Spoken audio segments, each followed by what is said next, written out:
আসসালামু আলাইকুম। চলেন আমরা আজকে ৩ নাম্বার ক্লাস করব। আজকে এমন কিছু জিনিস দেখব যেটা দেখে তোমাদের চক্ষু চড়ক গাছে উঠে যাবে। কারণ এই টপিকগুলো দেখো তো আগে দেখছো কিনা? বিভিন্ন প্রকার পারমাণবিক ব্যাসার্ধ, এটা কি দেখছো আগে নাকি দেখো নাই?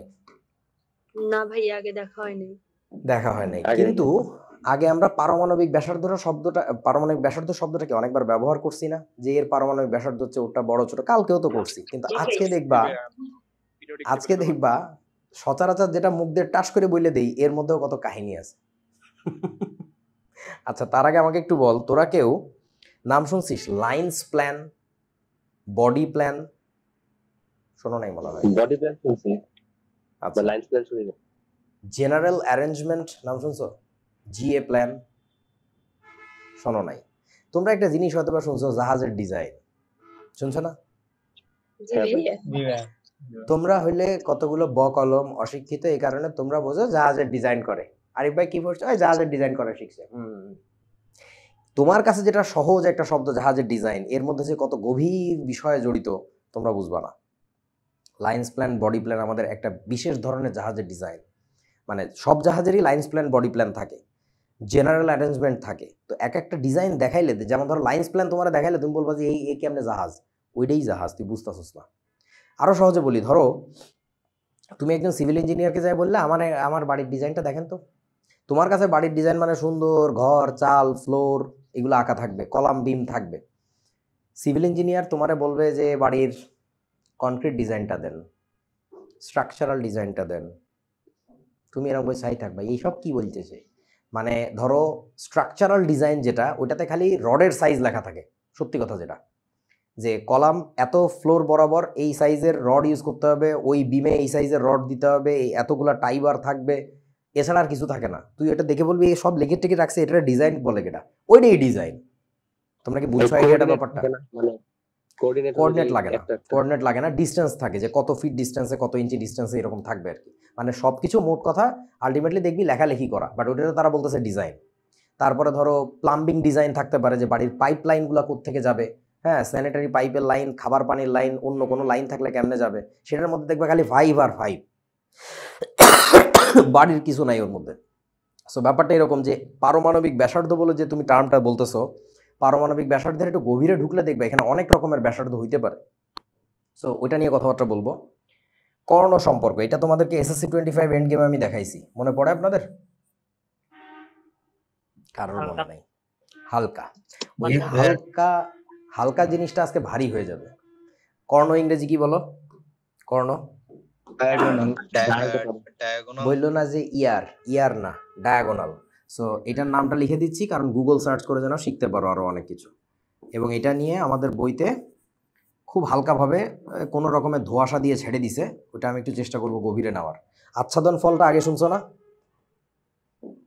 শিল্ডিং ইফেক্ট কিছু না, আচ্ছাদন ফলের ইংরেজি নাম শিল্ডিং ইফেক্ট। হ্যাঁ, এখন এটা যেটা শিখছো কি গুণগত রসায়নে, শিল্ডিং ইফেক্ট, সেই জিনিসটা দেখবা যে আর একটু ভিতরে চলে যাব আমরা। হ্যাঁ, এবং গতদিন যারা বোঝো নাই, যেমন গুণগত রসায়ন পড়ার সময়, তারা আজকে দেখবা যে আরো অনেক বেটার বুঝতেছো, কারণ ওই একই জিনিস সেকেন্ড টাইম শুনলে অনেক সহজ বলে মনে হয়। হ্যাঁ, এই আর কি। সো চলেন পড়াশোনা করি। এই বলতো, আচ্ছাদন প্রভাবের আর এক নাম কি মনে আছে? বাংলা এটার একটা নাম আছে, আবরণী প্রভাব। আবরণী প্রভাব। আর ইংরেজিতেও, আচ্ছা হ্যাঁ, ইংরেজিতেও আর একটা নাম আছে, বলেন কি? ইংরেজিতেও আর একটা নাম আছে, screening effect. SCREENING, screening effect. Screen মানে কি বলেন তো? স্ক্রিনের বাংলা কি? পর্দা। পর্দা মানে আবরণ, ওইখান থেকে আবরণী প্রভাব, অথবা শিল্ড মানে ঢেকে রাখা, আচ্ছাদিত করে রাখা, ওই জন্য হচ্ছে শিল্ডিং ইফেক্ট। চলো, সো এই জিনিসটা একটু রিমাইন্ড করাই দিই আপনাদেরকে। গতদিনও দেখছি, মনে পড়ে? ধাতব অক্সাইড হচ্ছে ক্ষারধর্মী অথবা উভধর্মী হবে। অধাতব অক্সাইড কি হবে? অম্লধর্মী অথবা নিরপেক্ষ। আর অপধাতুর অক্সাইডটাও কি বলতো? মূলত অম্লধর্মী হয়। চলেন এবার এই প্রশ্নটা দেখেন তো, ফাউন্ডেশনে দেখাইছিলাম কিনা, এই অধ্যায়েরই প্রশ্ন।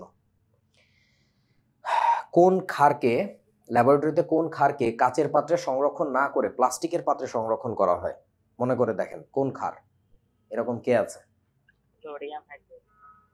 হ্যাঁ, সোডিয়াম হাইড্রোক্সাইড। ওইটাকে কাচের পাত্রে রাখলে কি সমস্যা হবে? কাচের সংকেত কি? Silicon dioxide. এখন আমাকে বলো এই তৈরি করবে। আচ্ছা, তুমি একবারে লাস্টের লাইন বলে দিছো, আমি একটু ভেঙে ভেঙে দেখাইতে চাই জিনিসটা। মনে করে দেখেন তো কি তৈরি হয়। এইটা হচ্ছে অপধাতুর অক্সাইড, সিলিকন অপধাতু। সো অপধাতুর অক্সাইড মূলত কি ধর্মী? অম্লধর্মী। আর সোডিয়াম হাইড্রোক্সাইড তো ক্ষার। সো ক্ষারের সাথে যে বিক্রিয়া করতে চায় তাকে কি হইতে হয়? অবশ্যই অ্যাসিড হইতে হয়। সে যদি নিজে অ্যাসিড না হয় তাহলে তাকে কার সাথে যেন বিক্রিয়া দিতে হয়? পানির সাথে। তাহলে আমরা সিলিকন ডাইঅক্সাইডের সাথে কার বিক্রিয়া লিখবো এখন? পানির। তাড়াতাড়ি বলো কি তৈরি হবে বলো। একটা অ্যাসিড তৈরি হওয়ার কথা, সেই অ্যাসিডের সংকেত তো পারি না। সেই সিচুয়েশনে কি লিখতে বলছিলাম? SiOH হোল 4 এটা লেখার কথা। অক্সাইড থেকে হাইড্রোক্সাইড ফর্মে লেখার কথা। সো এখন ওই হাইড্রোক্সাইড যেটা হইছে সেটা দেখে কি অ্যাসিড মনে হচ্ছে নাকি দেখে চেহারা ক্ষার বলে মনে হচ্ছে বলেন তো? ক্ষার। এটাকে একটু রিঅ্যারেঞ্জ করে লিখতে হবে। তাড়াতাড়ি বলো, রিঅ্যারেঞ্জ করলে কি হয়? শাবাশ। এখন ওই অ্যাসিডটা সরাসরি ক্ষারের সাথে বিক্রিয়া করার কথা ছিল, সে কি আসলে করে? না, তাহলে এইখান থেকে আমাদের পানি বের করতে হবে। এখন বলো কয় অণু পানি বের করবে এখান থেকে, তাইলে তোমার কাজ চলে। নিয়মটা হচ্ছে এক অণু করে করে দেখতে হয়। তো এক অণু প্রথম অণু বের করলেই মনে হয় কাজ হয়ে যাবে। এক অণু পানি বের করে দিলে বাকি থাকে কি পড়ে দেখেন? H2 থাকে, SiO3। যারা নতুন আছো তাদের জন্য আরেকবার দেখাচ্ছি, পুরাতনরা এটা পারে। পারে মানে ভুলি গেছে, বাট পারে, দেখছে। এরপরে বলো ওই অ্যাসিডের সাথে সরাসরি এবার বিক্রিয়া হবে কার? ক্ষারটার। তাহলে H2SiO3 এর সাথে বিক্রিয়া দিব আমরা কার? সোডিয়াম হাইড্রোক্সাইডের।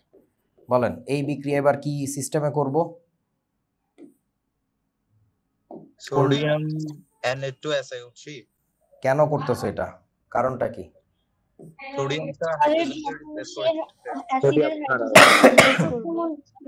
নিয়মটা হচ্ছে প্রশমন বিক্রিয়া হবে, ক্ষারের ধাতু দ্বারা অ্যাসিড হাইড্রোজেন রিপ্লেসড হবে। তাহলে ক্ষারের মধ্যে যে ধাতু ছিল সে এসে অ্যাসিড হাইড্রোজেনকে সরাই দিয়ে নিজে বসবে ওইখানে। তাহলে আমাদের এখানে প্রোডাক্টে কি পাচ্ছি? সোডিয়াম যে বসবে হাইড্রোজেন দুইটার জায়গায়। তাহলে Na2SiO3 প্লাস হাইড্রোজেন এসে যখন এখানে বসতেছে হাইড্রোক্সিলের সাথে কি তৈরি করবে সে? পানি। সমতা করতে গেলে সোডিয়াম হাইড্রোক্সাইড কয় অণু লাগবে বলেন তো? 2 অণু লাগবে না? 2 অণু। তাহলে এটার সামনে একটা 2 বসাই দেই, পানির সামনে একটা 2 লাগবে, কাজ শেষ। এইবার পুরো বিক্রিয়াটাকে আমরা যোগ করে দিব। অর্থাৎ বোঝা গেল কাচের সাথে সোডিয়াম হাইড্রোক্সাইডের কোনো বিক্রিয়া হয় নাকি হয় না বলো? হয়।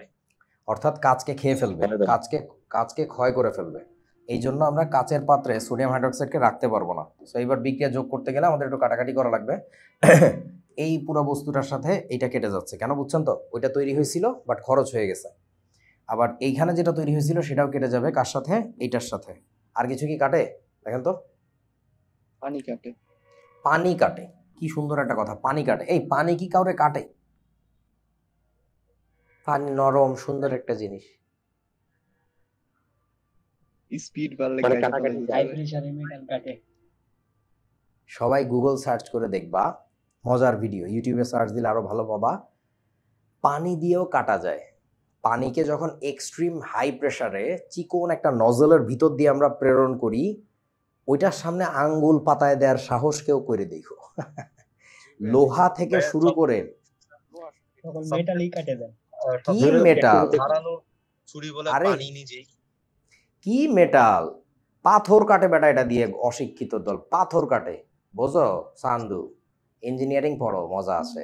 আসো, এখন ঘটনা হইতেছে আমরা এখন কি করিব? সিলিকন ডাইঅক্সাইডের সাথে কার বিক্রিয়া হয়েছে? তাহলে দেখতে পাচ্ছি দুইটা সোডিয়াম হাইড্রোক্সাইডের বিক্রিয়ার প্রোডাক্টে পাচ্ছি সোডিয়াম সিলিকেট।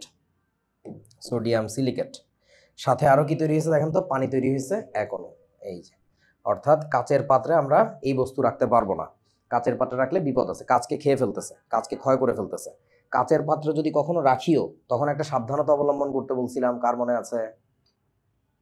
কাঠের ছিপি দিয়ে ব্যবহার করতে হবে। ছিপিটা কাঠ, রাবার, প্লাস্টিক কিছু একটা হইতে হবে।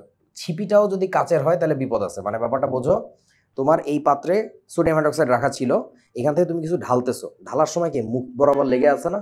এরপরে তুমি এখানে একটা যে ছিপি লাগাইছো সেই ভদ্রলোক হইতেছে কাচের, তো কাচের সাথে কাচ লেগে আছে, মাঝখানে আছে হচ্ছে এক লেয়ারের সোডিয়াম হাইড্রোক্সাইড। লে বাবা, আঠার মতো লেগে যাবে, দুই পাশ থেকে লেগে যাবে। তুমি আর ওই বোতলের মুখ খুলতে পারবা না, তখন বলবা হাতুড়িটা নিয়ে আসো, তো হাতুড়িটা নিয়ে আসো, ফিডায় বাঙ্গি তারপরে বাইট করা লাগবে, এটা তো সম্ভব না। তো এই জন্য আমরা সোডিয়াম হাইড্রোক্সাইডের পাত্র যদি কাচেরও হয় ওটার মুখটা রাখবো অন্য কিছুর। আরো একটা জিনিস জেনে রাখো, তোমরা বুরেটের নাম শুনছো? বুরেট, বুয়েট না বাবা, বুরেট। জি ভাইয়া। বুরেট কি জিনিস বলো? মানে কলের মতো কাজ করে। কলের মতো, রাইট, সাবাস। এই যে নিজে যেভাবে বুঝো সেভাবে বলাটাই বেশি ভালো। কলের মতো কাজ করে, আসলেই তাই। মানে এই জিনিসটা কিছুই না। ল্যাবরেটরিতে আমরা কোনো একটা দ্রবণ বা কোনো একটা পদার্থ মেপে ঢালার জন্য এই কাজটা করি। তো এর মাথায় একটা কি থাকে, ও যেটা বললো কলের মতো একটা জিনিস থাকে, এটাকে বলে স্টপ কক। কর্ক না, শব্দটা স্টপ কক, COCK। সো এখন ঘটনা হচ্ছে এইটাকে টাইট দেওয়া যায়, ঢিলা দেওয়া যায়, ফোটায় ফোটায় আমার এখান থেকে দ্রবণ পড়বে যে পরিমাণে প্রয়োজন, আর এর গায়ে হচ্ছে দাগ কাটা থাকে যে কত মিলিলিটার আমি অ্যাড করলাম বা কি একটা আর কি। এখন ঘটনা হচ্ছে এইটাকে বলে বুরেট। এই বস্তুটাকে ল্যাবরেটরিতে আমরা যখন ব্যবহার করি কখনোই এর মধ্যে সোডিয়াম হাইড্রোক্সাইড রাখা হয় না। ধরো অ্যাসিড ক্ষার প্রশমন বিক্রিয়া করতেছো, তো তুমি মাপতে চাচ্ছ কতখানি অ্যাসিডকে প্রশমিত করার জন্য কি পরিমাণে ক্ষার ঢালা লাগতেছে, সেই জন্য আমরা বেসিক্যালি এই টাইপের যন্ত্র ইউজ করি। সো তখন কখনোই এই পাত্রের মধ্যে সোডিয়াম হাইড্রোক্সাইডকে রাখা যাবে না। কেন রাখা যাবে না বুঝছেন আপনারা? ওই কাচের পাত্রকে ক্ষয় করতে থাকবে, এবং ক্ষয় করতে থাকলে যেটা হবে এর ভিতরের সারফেসটা খুবই প্রেসাইজ হওয়া লাগে, সেই প্রেসাইজ সারফেসটাকে জায়গায় জায়গায় খোবলা খোবলা বানায় ফেলাবে। ঠিক আছে? সো তাহলে সোডিয়াম হাইড্রোক্সাইড কই থাকবে, অথবা একটা বিকারের মধ্যে রাখো, উপর থেকে অ্যাসিড ফালাও, মানে খাটটাকে ওখানে রাখা যাবে না। তাহলে এর মধ্যে আমরা লিখে রাখি ডু নট। হ্যাঁ, এটা কি পানির সাথে ব্যবহার করা যাবে? কোনটাকে? বুরেটকে? সোডিয়াম হাইড্রোক্সাইডটাকে যদি পানির সাথে মিক্স করে পরে বুরেটে দেই, হ্যাঁ, তাহলে কি দেওয়া যাবে? তাহলে আরো তাড়াতাড়ি বুরেট ক্ষয় হবে। তোমরা কি কেউ জানো আমরা যে কাচের বোতলে যে সোডিয়াম হাইড্রোক্সাইডটা রাখার কথা বলছি, এটা কি লিকুইড হবে? লিকুইড তো সবই। আহা, বোঝো নাই, আমি তোমাদেরকে দেখাবো না। সোডিয়াম হাইড্রোক্সাইড যখন তুমি কেমিক্যাল স্টোরে কিনতে যাবা তখন দেখবা তোমাকে কতগুলা বুনবুনির মতো জিনিস দিতেছে। হোমিওপ্যাথিক ওষুধ খাইছো? জি ভাইয়া, দেখেছি। ওই বুনবুনির মতো থাকে। এখন তুমি তো সারা জীবন শুনছো সোডিয়াম হাইড্রোক্সাইডের দ্রবণ, আসলে সোডিয়াম হাইড্রোক্সাইডকে সেল করে না। ওটা কি জানো? ওটার নাম তোমরা শুনছো, বইতে না পাইলেও আমার কাছে এন্ড গেমে শুনছো, soda lime. Caustic soda lime. Direct sodium hydroxide sell করে না, এই কারণে ওটা কাঁচরে খায় ফেলায়, বুঝছো? সো বেসিক্যালি তুমি যেটাকে বলো কোনো বিক্রিয়ার সময় আমি বলছি তোকে তুই কিছুটা সোডিয়াম হাইড্রোক্সাইড ঢালিসের মধ্যে, তুই যা করছিস কি একটু সোডা লাইম ঢেলে দিছিস, বলছিস ভাই কাজ হয়ে গেছে। কেন কাজ হয়ে গেছে? Because actual sodium hydroxide is very much corrosive, খায়ে ফেলে। So that's the story. আর আরেকটা জিনিস শুনে রাখো, যে কোনো অ্যাসিড এবং ক্ষারের বিক্রিয়ায়, মানে এই টাইপের ক্লাসিক্যাল অ্যাসিড ক্ষারের বিক্রিয়ায় পানি খুবই অপরিহার্য। একটা বিখ্যাত প্রশ্ন আছে রাসায়নিক পরিবর্তন চ্যাপ্টারে, আমি জিজ্ঞাসা করি, এখনই বলে ফেলি, শতভাগ গাঢ় সোডিয়াম হাইড্রোক্সাইডের সাথে শতভাগ গাঢ় HCl এর বিক্রিয়া কি তৈরি হবে বলো? অনেকেই বলে ফেলে আবেগের বশে শতভাগ গাঢ় সোডিয়াম ক্লোরাইড তৈরি হবে।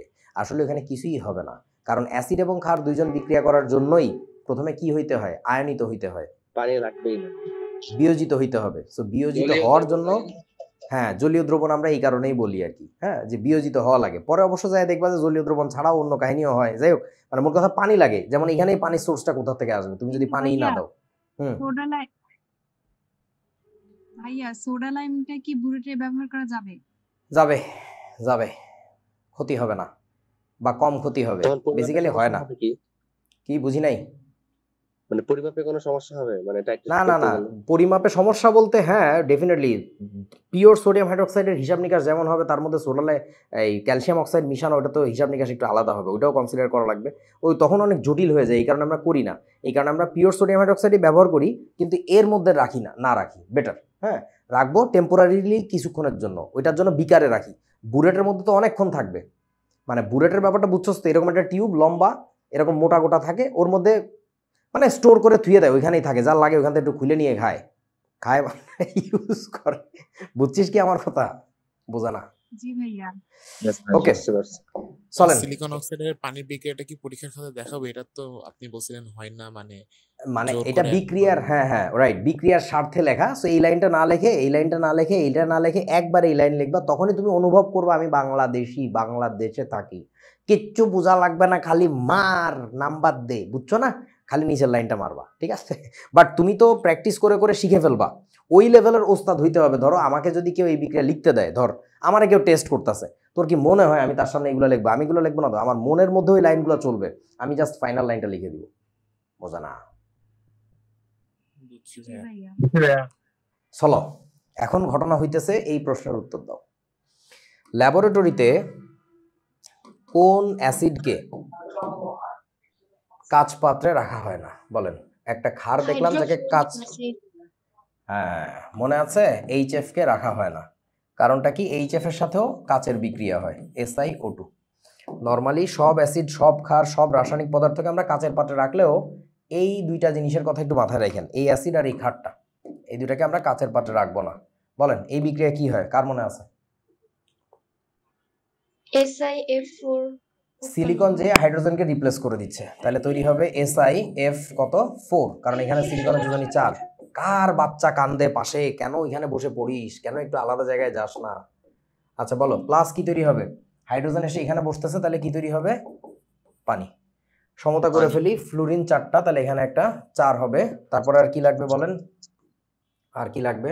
আর কিছু লাগতেছে না নাকি? লাগতেছে তো, ওই পানির সামনে একটা 2 লাগবে।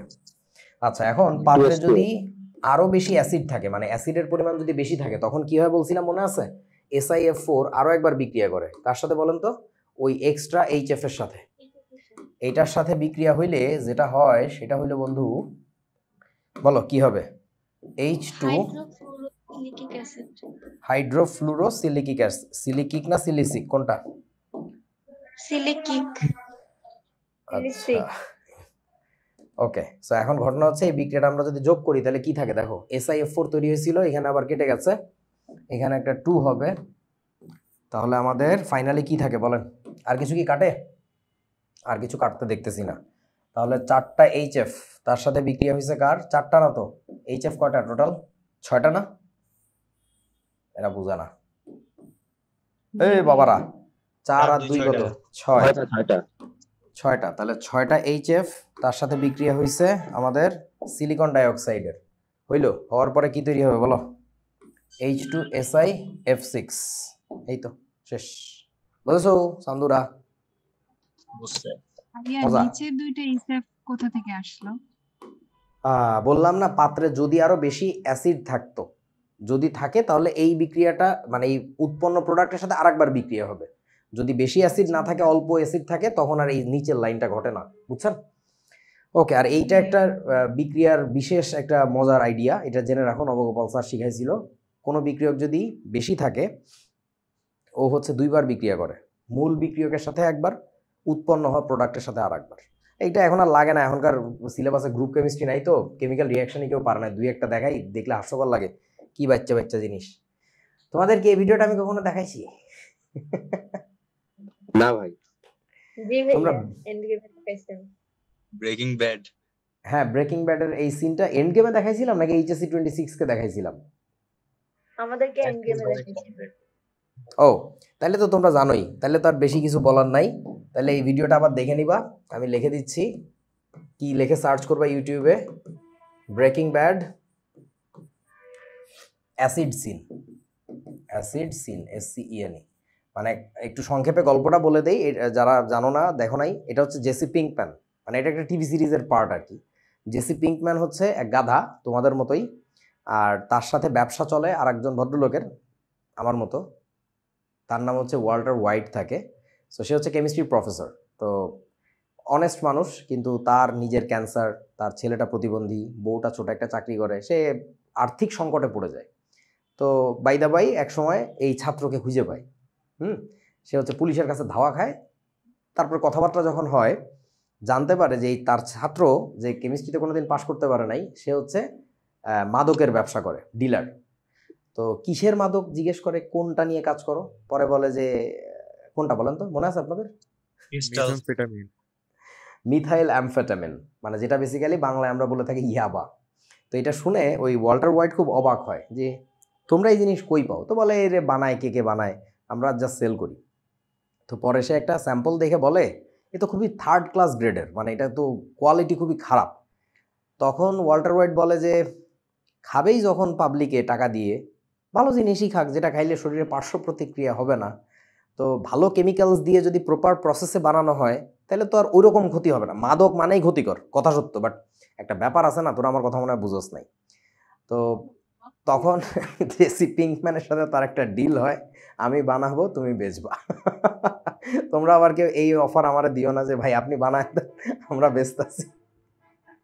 তো তারপরে যেটা হয়, যেহেতু ড্রাগ ডিলিং এর বিজনেস, সো দুর্ঘটনা তো ঘটতেই পারে, দুর্ঘটনা ঘটে, কিছু মানুষ মারা যায়, তার মধ্যে একটা বিশেষ মানুষকে নিয়ে ওরা চিন্তায় পড়ে যায়, যেহেতু খুবই পাওয়ারফুল একটা লোক, এ মারা গেছে যদি কেউ জানতে পারে পুলিশে একবার তো ধরে ফেলাবি, বুঝো না, সব অপরাধীকেই ধরা যায় আলটিমেটলি। সো তার ডেড বডিটা কি করা যাবে, ওই ডেড বডি কাহিনী করার জন্য, সিস্টেম করার জন্য পিঙ্কম্যান বুদ্ধি দেয় যে মাটিতে পুঁতে ফেলাই, নাহলে পানিতে ফালাই দেই, নাহলে কিছু একটা করি। ওয়াল্টার হোয়াইট তো কেমিস্ট্রি লোক, সে তো জানে যে যাই করো তুমি ওটা ট্রেস ব্যাক করা যাবে, কিন্তু করা যাবে না যদি কি করি বলেন তো, HCl দিয়ে সার্টিফিকেট ফেলে দেন। কোনো একটা অ্যাসিডের সাথে যদি ডিজলভ করে ফেলি, বিক্রিয়া করায় ফেলি, তাহলে ওই শরীরের প্রতিটা অনুপরমাণু নাই কিন্তু পুরা অন্য রাসায়নিক যৌগে পরিণত হয়েছে, ওটা থেকে ডিএনএ তো দূরে থাক, কিচ্ছু পাওয়া যাবে না। সো ওইটার জন্য ওই তার অ্যাসিস্ট্যান্ট জেসি পিঙ্কম্যানকে যখন বলে যে স্টোর থেকে, ওদের এলাকায় স্টোরে পাওয়া যায়, হাইড্রোফ্লুরিক অ্যাসিড কিনে নিয়ে আসো, সাথে একটা প্লাস্টিকের বড় ড্রাম কিনে নিয়ে আসবা, কারণ ড্রামের মধ্যে রাইখা অ্যাসিড ঢেলে দিবে। তো প্রফেসরের আসতে দেরি হচ্ছে বলে ও বিরক্ত হয়ে করে কি, বাথটাবের মধ্যে ডেড বডি রাইখা তার মধ্যে অ্যাসিড ঢেলে দেয়। তারপরে কি হবে বুঝছেন তো, বলেন তো কি হবে?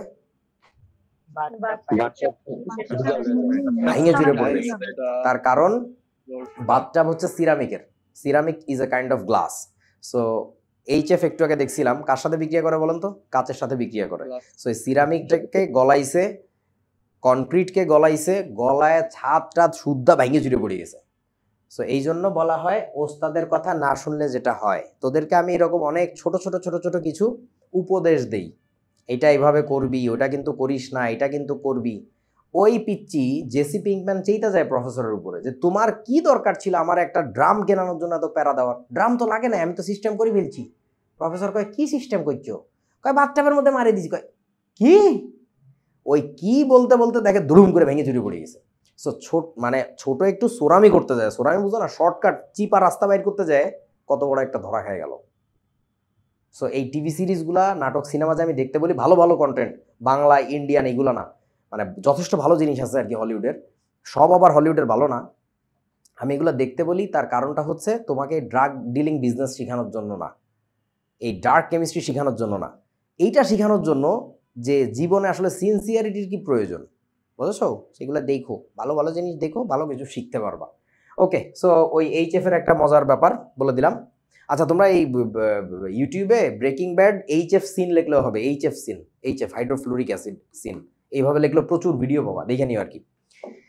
ওকে চলেন, এখন আমরা দেখবো হচ্ছে পারমাণবিক ব্যাসার্ধর অনেকগুলা টাইপ আছে, কখন কোনটা ইউজ করা হয় সেই জিনিসটা আর কি।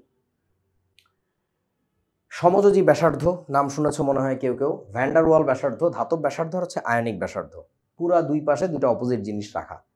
সমযোজী ব্যাসার্ধ, আয়নিক ব্যাসার্ধ, বুঝছো? মজার জিনিস। ভ্যান্ডারওয়ালের তো নাম আগে শুনছো, ভ্যান্ডারওয়ালের নাম আগে কোথায় শুনছিলা? ভ্যান্ডারওয়াল বল, আর কোথাও শুনছিলা ভ্যান্ডারওয়ালের নাম? বলো তো। পরিবেশ রসায়ন পড়ার সময় আমরা কি একটা জিনিস দেখছিলাম, ভ্যান্ডারওয়াল সমীকরণ? জি ভাইয়া, এই তো মজার জিনিস। আচ্ছা চলো, সো আমরা এক এক করে একটু দেখে আসি আর কি জিনিসগুলো কি। প্রথমেই দেখা যাচ্ছে সমযোজী ব্যাসার্ধ, খুব বেশি গভীরে যাব না, বইতেও গভীরে নাই, ছোটখাটো এমসিকিউর জন্য লাগতে পারে, এই জন্য আলোচনা করতেছি। সমযোজী ব্যাসার্ধ কিছু না, দুইটা পরমাণু সমযোজী বন্ধনে থাকা অবস্থায় তাদের নিউক্লিয়াই দুইটার, মানে বাংলায় বলে নিউক্লিয়াস দুইটার মধ্যবর্তী যে দূরত্ব তাকে 2 দিয়ে ভাগ করা লাগবে, আর কিছু না, সহজ। দেখেন ধরো এটা একটা মৌল পরমাণু এ, এটা আর একটা পরমাণু এ, একই এ না হয়ে সাথে তো বিও থাকতে পারতো, কোনো সমস্যা নেই। তখন এই যে যে ডিস্টেন্সটা আছে, এই ডিস্টেন্সটা যদি এক্স হয়ে থাকে তাহলে x/2, দ্যাটস ইট, x/2। এটাকে আমরা বলবো হচ্ছে আর কোভ। আর কোভ মানে বুঝছো তো, কোভ্যালেন্ট রেডিয়াস, বাংলায় বলে কি সমযোজী ব্যাসার্ধ। আইডিয়াটা কি বুঝছো বন্ধুরা? বোঝা না? জি এখন এইখানে বলতেই পারো যে এতে এক্সেপশনাল কি হইলো, কেন এত আলোচনার দরকার হলো? আলোচনার দরকারটা হইলো এই কারণে, দেখো শিখে নাও, সমযোজী বন্ধন যখন গঠিত হয় তখন তোমাদের 9 10 দেখার কথা, স্যাররা যখন আঁকতো তখন একটু এইভাবে আঁকতো, দেখছিলা? বোঝো নাই? অর্থাৎ একজন আরেকজনের গায়ের উপরে উঠা যাইতো না, বোঝা না? জি ভাইয়া। এই যে উঠে যাইতো তার মানে হচ্ছে, ব্যাপারটা বোঝো, এদের মধ্যে যে গ্যাপটা আছে, যে ডিস্টেন্সটা, নিউক্লিয়াস দুইটার মধ্যবর্তী যে দূরত্ব, সেই দূরত্বটা কিন্তু ওই পরমাণুটা একা একা থাকাকালীন সময় যে গ্যাপটা ছিল, এখন কিন্তু ডিফারেন্ট অ্যামাউন্টের একটা গ্যাপ তৈরি হয়েছে। সো এই যে যে ডিস্টেন্সটা হবে, এই ডিস্টেন্সটা মেজার করব। হ্যাঁ, বুঝি নাই, কি বললো? লাস্টের কথাটা কি বলে সেটা বুঝি নাই, মানে বললাম distance এর কথাটা। এই পরমাণুটা যদি একা একা থাকতো তাহলে একটু ভেবে থাকতো, আমি একজনকে একটু আলাদা করে নিয়ে যাচ্ছি, এইটাকেই যে আলাদা করে নিয়ে গেলাম, এটা রেডিয়াসটা একটু দেখায় দিই। এই যে একটু ভাবো তো, এই যে যে ব্যাসার্ধটা হবে, এই যে যে ব্যাসার্ধটা হবে, মানে এই যে পিঙ্ক কালারের যে ডিস্টেন্সটা, এটা হচ্ছে ওই পরমাণুটার আসলে ব্যাসার্ধ। কিন্তু এইখানে কি তুমি আসলে এই ডিস্টেন্সটাকে, এই দূরত্ব যেটা হইছে, এই দূরত্বটার যে অর্ধেক, এটা যদি ডি হয়ে থাকে তাহলে কোভ্যালেন্ট রেডিয়াস কত বলেন তো? আর d/2 না? জি ভাইয়া। তাহলে আর কোভ হবে হচ্ছে d/2, আর এই ডিস্টেন্সটার নাম দিলাম আর। তাহলে কোনটা বড় হবে, আর বড় হবে নাকি আর কোভ? আর বড় হবে অনেক। এটাই বলতেছি যে সমযোজী ব্যাসার্ধর হিসাবটা আলাদা। সমযোজী বন্ধনে যখন কেউ থাকে তখন হিসাব করতে হয়, সমযোজী বন্ধন করার পরে দেখতে হয় যে ওভারল্যাপিং এর পরে এই নিউক্লিয়াস দুইটার মধ্যবর্তী দূরত্ব কত, ওই দূরত্বকে 2 দিয়ে ভাগ করলে আমরা পাই হচ্ছে সমযোজী ব্যাসার্ধ। বোঝা না? জি ভাইয়া। ব্যাসার্ধ নরমাল ব্যাসার্ধ থেকে ছোট হবে আর কি। জোরে বল। সমযোজী ব্যাসার্ধ নরমাল ব্যাসার্ধ থেকে ছোট হবে। জি স্যার, নর্মাল ব্যাসার্ধ বলে কেউ নাই। এখন আসো, ধরো তোমাদেরকে আমি একটি মজার উদাহরণ দেখাবো। ওরে বাবা রে বাবা, ওরে বাপ রে বাপ, বুড়ো মানুষ, এইটা উৎসাহ করতে আমার অবস্থা খারাপ হয়ে যেতেছে। এটা আমাদের স্টুডিওর একটা টুল, এটার উপরে বসে আমরা ছবি টবি তুলি, ভিডিও টিডিও বানাই, ভালো লাগে। ওরে বাপরে, এই প্রত্যেকটা কি নাম, পায়া, লেগ, এটার একটা রেডিয়াস আছে না? এটা গোল লাঠি না? এটা বুঝা না আমার কথা? জি ভাইয়া। আচ্ছা, ইন্ডিভিজুয়ালি প্রত্যেকটা পায়ার একটা রেডিয়াস আছে, but the way they are bonded or connected, এরপরে এদের মধ্যবর্তী দূরত্ব কি চেঞ্জ হয়ে গেছে না? Nucleus to nucleus distance change হয়ে গেছে না? এইবার এই দূরত্বকে আমরা 2 দিয়ে ভাগ করব, তারপরে বলবো কি জানো, প্রত্যেকটা এই পায়ার রেডিয়াস হচ্ছে অত বড়, এটা বলা লাগবে। আইডিয়াটা হচ্ছে এরকম, মানে ইন্ডিভিজুয়ালি এই পায়াটার যে রেডিয়াস আর বন্ডেড অবস্থায় রেডিয়াস ডিফারেন্ট। সোজা কথা, বোঝা না আমার কথা? জি ভাইয়া। বুঝছি ভাইয়া। ওকে, সো এরপরে আসো, কোথায় গেল এটা? এটা বুঝে গেছি। এই যে দেখেন, আপনাদের এখানে ছোট ছোট করে লেখা হয়তো বা দেখতে পাচ্ছেন না, বা স্লাইড হাতে পেলে দেখতে পারবা। এটা হচ্ছে ফ্লুরিনের কোভ্যালেন্ট রেডিয়াস 64 পিকোমিটার, ক্লোরিনের হচ্ছে 99, 114, এখানে 133। সো এই ছবিতেও দেখা যাচ্ছে এখানে আসলে না ওভারল্যাপিং হয়েছে। ওভারল্যাপিং বুঝছো তো, একটা আর একটার গায়ের উপরে উড়ি গেছে। ধরো এই সার্কেলটা আসলে মোটামুটি এই যে দেখো, পারফেক্ট। হ্যাঁ, কার মাইক অন করা, টকাস টকাস করতেছো, মাইক্রোফোনে টোকা দিতেছো কেন? দেখো তো কে এটা।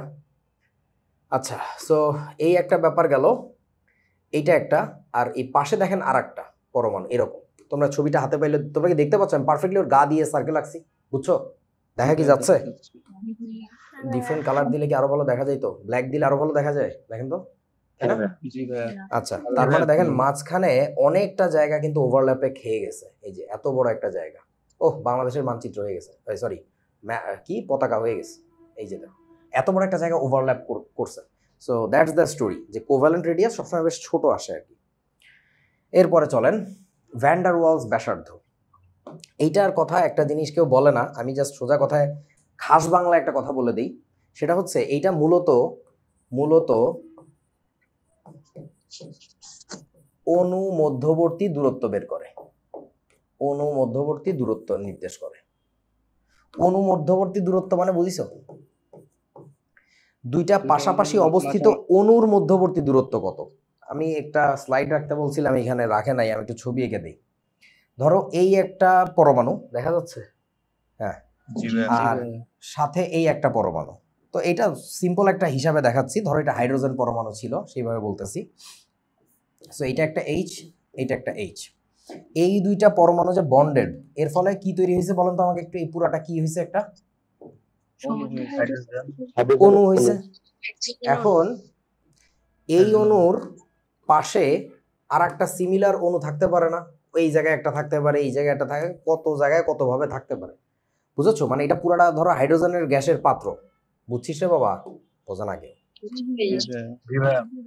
সো ধরো আমি একটা স্ট্যান্ডার্ড পাশাপাশি বসায় দিয়ে দেখাচ্ছি, বাস্তবে তো আসলে কেউ আর এত সুন্দর করে থাকবে না, থাকতেও পারে আমরা জানি না মোমেন্টারি টাইমের জন্য। তো এইবার এইটার এই অণুটার একটা সেন্টার বাইর করা যাবে না, অণুর একটা ভর কেন্দ্র বা একটা আইডিয়া যে এইটা ভাই এই অণুর কেন্দ্র, এইটাকে আমরা বলতে পারি এই অণুটার কেন্দ্র। সহজে বোঝো, একেবারে খাস বাংলায় বলি, মানে তোমাদের জন্য এইটুকু বোঝাটাই যথেষ্ট আমার মনে হয়। তারপরে আরো বড় হবা যখন, আরো ফার্দার স্টাডি করে শিখো।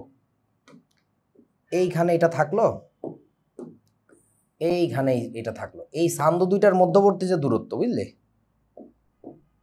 এই যে যে ডিস্টেন্সটা তৈরি হয়েছে এটার অর্ধেক, সাবাস, এটার অর্ধেক, এটা না কিন্তু, এটা তো ব্যাস হয়ে গেল, বুঝে না আমার কথা, বুঝছিস কি? এইটা ব্যাস হয়ে গেল, তাহলে এটাকে আমরা 2 দিয়ে ভাগ করব। এটাকে 2 দিয়ে ভাগ করলে আমরা যে দূরত্বটা পাবো তাকে আমরা বলবো ডি, কি বলেন তো, সরি ডি না, আর, সরি দূর, এটা হচ্ছে ডি কি, VW, van der Waals diameter. তাহলে আর ভিডব্লিউ কত হবে, ডি ভিডব্লিউ ডিভাইডেড বাই কত, 2। ওর নাম হচ্ছে তৃষা দেবনাথ। সোনা পাখি প্লিজ অন করে নামবো অডিওটা। আচ্ছা এখন আসো বন্ধু, এইটা হচ্ছে কাহিনী। এই ছবিতে দেখেন তো বুঝতেছেন কিনা, এখানে একটু অন্যভাবে আঁকছে আর কি। মানে প্রথম কথা তোমার বোঝা লাগবে, এটা কনস্ট্যান্ট কোনো জিনিস না। অণুগুলা কি ফিক্স এক জায়গায় থাকে নাকি জিগলিং অ্যারাউন্ড, মানে নাড়াচাড়া করতেছে, লাফালাফি করতেছে, এটা যে কোনো কিছু করতেছে, আমরা জানি না। সো এইটা ধরো যে একটা অণু, এই যে একটা অণু চোখে দেখতে পাচ্ছ, দুইটা পরমাণু মিলানো, এইটা ধরো আর একটা অণু, বুঝলে? এখন এই দুইটা অণুর মাঝখানে ডিস্টেন্স বাইট করছে। সেই ক্ষেত্রে আমি যে তোমাদেরকে আদর্শ একটা অবস্থা দেখাইছিলাম, কত, এই যে এইটার সেন্টার টু এটার centre distance not always like that. ধরো কোনোটা এরকম স্যাতরায় আছে, স্যাতরায় মানে বুঝছিস, কাইত হয়ে আছে, সেইখানে করতে হয় কি, ওই যে নিকটস্থ যে পরমাণুটা আমরা পাবো, হয়তো বা এর নিউক্লিয়াস থেকে এর নিউক্লিয়াসের ডিস্টেন্স বাইট করা হইতে পারে আমাদের, এই যে এই ডিস্টেন্সটা বের করে তারপরে এইটাকে আমরা, এটা যদি ডি হয় তাহলে আর হবে ওই ক্ষেত্রে কত বলেন তো, আর হবে এই ডি ডিভাইডেড বাই 2। তোরা কি বুঝছিস বাবা আমার কথা? ফিক্স না কেন তোমার, মানে ভাই যেখান থেকে অ্যাট্রাকশন হয় সেখান থেকে দুইটার এক্স্যাক্টলি, যেখানে আসলে অ্যাক্টিভ অ্যাট্রাকশন লাইন আমার কাজ করতেছে ওইখানেই দিব। মানে এটা ফিক্স না কেন, যেটা যে জিজ্ঞাসা করলা সে একটু ভাবো, বাস্তবে আসলে ধরো একটা গ্যাসের অণুর কথা বলতেছি, তার অণুগুলা কি আসলে ফিক্স জায়গায় থাকে নাকি ও সবসময় চুরুম গুড়ুম করে বেড়াচ্ছে? সবসময় ঘুরে বেড়াচ্ছে, ও তো উড়ে বেড়াচ্ছে। মানে ভর কেন্দ্র দিয়ে তো আমরা আগে ক্যালকুলেট করতাম, কিন্তু এখন তো আপনার মৌলের পরমাণুর আসলে ভ্যান ডার ওয়ালস ফোর্স যখন বুঝবা তখন এটা আর একটু ক্লিয়ার হবে আর কি। ভ্যান ডার ওয়ালস ফোর্স কাকে বলে জানো তো? কারে বলে বলো তো? সমযোজী বন্ধনে আবদ্ধ বন্ধনের অণুসমূহের মধ্যবর্তী যে বল, গুড। আকর্ষণ। এই যে এইটাই আমাদের বইতে লেখা থাকে, বাট আমি তোমাদেরকে একটু বোঝানোর চেষ্টা করি যে আসলে জিনিসটা কি, হালকা করে একটু বলি, অত ডিটেলে যাব না। সেটা হচ্ছে ধরো এইটা একটা অণু, এইটা একটা অণু, অণু একেবারে অণু, পরমাণু না কিন্তু। এখন এই দুইটা অণুর কথা একটু ভাবেন তো, এরা পরস্পরকে আকর্ষণ করে নাকি বিকর্ষণ করে বলো? ভাইয়া আকর্ষণ। রাফলি তো বলা যায় আকর্ষণই করে ভাই, তা নাহলে তো একটা যৌগ টিকতো না। অণুগুলার মধ্যে যদি কোনো আকর্ষণ না থাকতো, ওই যে রহস্যময় আকর্ষণটা, ওইটাকে আমরা বলি ভ্যান ডার ওয়ালস ফোর্স। রহস্যময় কেন বলতেছি বুঝছো? আমি একটু তোদেরকে বুঝাই, এখানে বিকর্ষণও আছে। বলতো ভাই, এর যে আউটার শেল সেটা কি ইলেকট্রন দিয়ে ঠাসানো? এর আউটার শেল ইলেকট্রন দিয়ে ঠাসানো না? হ্যাঁ। তো এই ইলেকট্রন পরস্পরকে কি করে বলেন দেখি? বিকর্ষণ। এ তো করে বিকর্ষণ, এটা তো করে বিকর্ষণ। তাহলে এই জায়গা বরাবর এই হোয়াইট লাইন বরাবর এটা হচ্ছে নাম দিলাম R1, মানে রিপালশন 1। রিপালশন বলতে আর বলতে আমি রেজাল্ট্যান্ট বুঝাই নাই, ফিজিক্সে যে ভেক্টর পড়ার সময় আর পড়ছো, এটা বলতে বুঝাইছি রিপালশন, বিকর্ষণ কাজ করতেছে ওই লাইন বরাবর। আচ্ছা, এখানে আর কি কোনো বিকর্ষণ আছে আমাকে একটু বলো তো? প্রোটনে প্রোটনে নিউক্লিয়াসকে হ্যাঁ, তাহলে আমি ওইটাকে উপরে দিয়ে দিলাম কেন বুঝছেন তো? আমার এই লাইন বরাবর আমি দেখাবো হচ্ছে নিউক্লিয়াস রিপালশন। এর নিউক্লিয়াসের চার্জ ওই নিউক্লিয়াসের চার্জটাকে তো রিপালস করে। এখন অনেকে দ্বিধা তুলতে পারে যে ভাই এত দূরে বিকর্ষণ করে, আমাকে একটু বলেন তো তড়িৎচুম্বকীয় যে বল, এই যে চার্জের মধ্যবর্তী ঠেলাঠেলি, এটা কি বলে? তড়িৎচুম্বকীয় বল। এই বলের সীমানা কত জানো? কত দূরে কাজ করে? অসীম। অসীম। কমে যায় অসীম। ফোর্সের পরিমাণ, বাট থাকে তো ফোর্স, তাই না? সো এটা আর একটা রিপালশন, কিন্তু এটার নাম আমরা দিলাম হচ্ছে, এটা অন্য একটা কালার দিয়ে দেই, দাঁড়াও এটাকে এই কালারটা দেই। এই রিপালশন, এই যে এটাকে কি করা যায়, এই যে এই রঙের যেটা, সেটার নাম দিলাম আমরা R2, রিপালশন 2, বুঝেছেন? এটাও কিন্তু রিপালশন টাইপের ফোর্স। এইবার আসো তো, এই দুইটা অণুর মধ্যে আসলে কি কোনো আকর্ষণ আছে? কি কি আকর্ষণ হইতে পারে একটু ভাবেন তো? একটা নিউক্লিয়াসের সাথে অন্যটা প্রথম মৌলের প্রথম থেকে দ্বিতীয় মৌলের ইলেকট্রন। এই মৌলের নিউক্লিয়াস, মৌল মানে এই অণু নিউক্লিয়াস, ওই মৌলের ইলেকট্রনকে ভালোবাসে। কথাটা কেমন উইয়ার্ড শোনা যাচ্ছে, যাই হোক কিছু না। তোমরা কি বুঝেছো আমার কথা? নিজের জিনিসটাকে আরেকজনের জিনিসের দিকে তাকাইতেছে। হ্যাঁ, এইটা নিউক্লিয়াস ওইটার ইলেকট্রনকে ভালোবাসে, যে ও তো ভালো, এই তোর ইলেকট্রন আছে না, না ওইটা ভালো। আরে, এইবার আসো, আর কোনো আকর্ষণ আছে নাকি এখানে বলেন তো?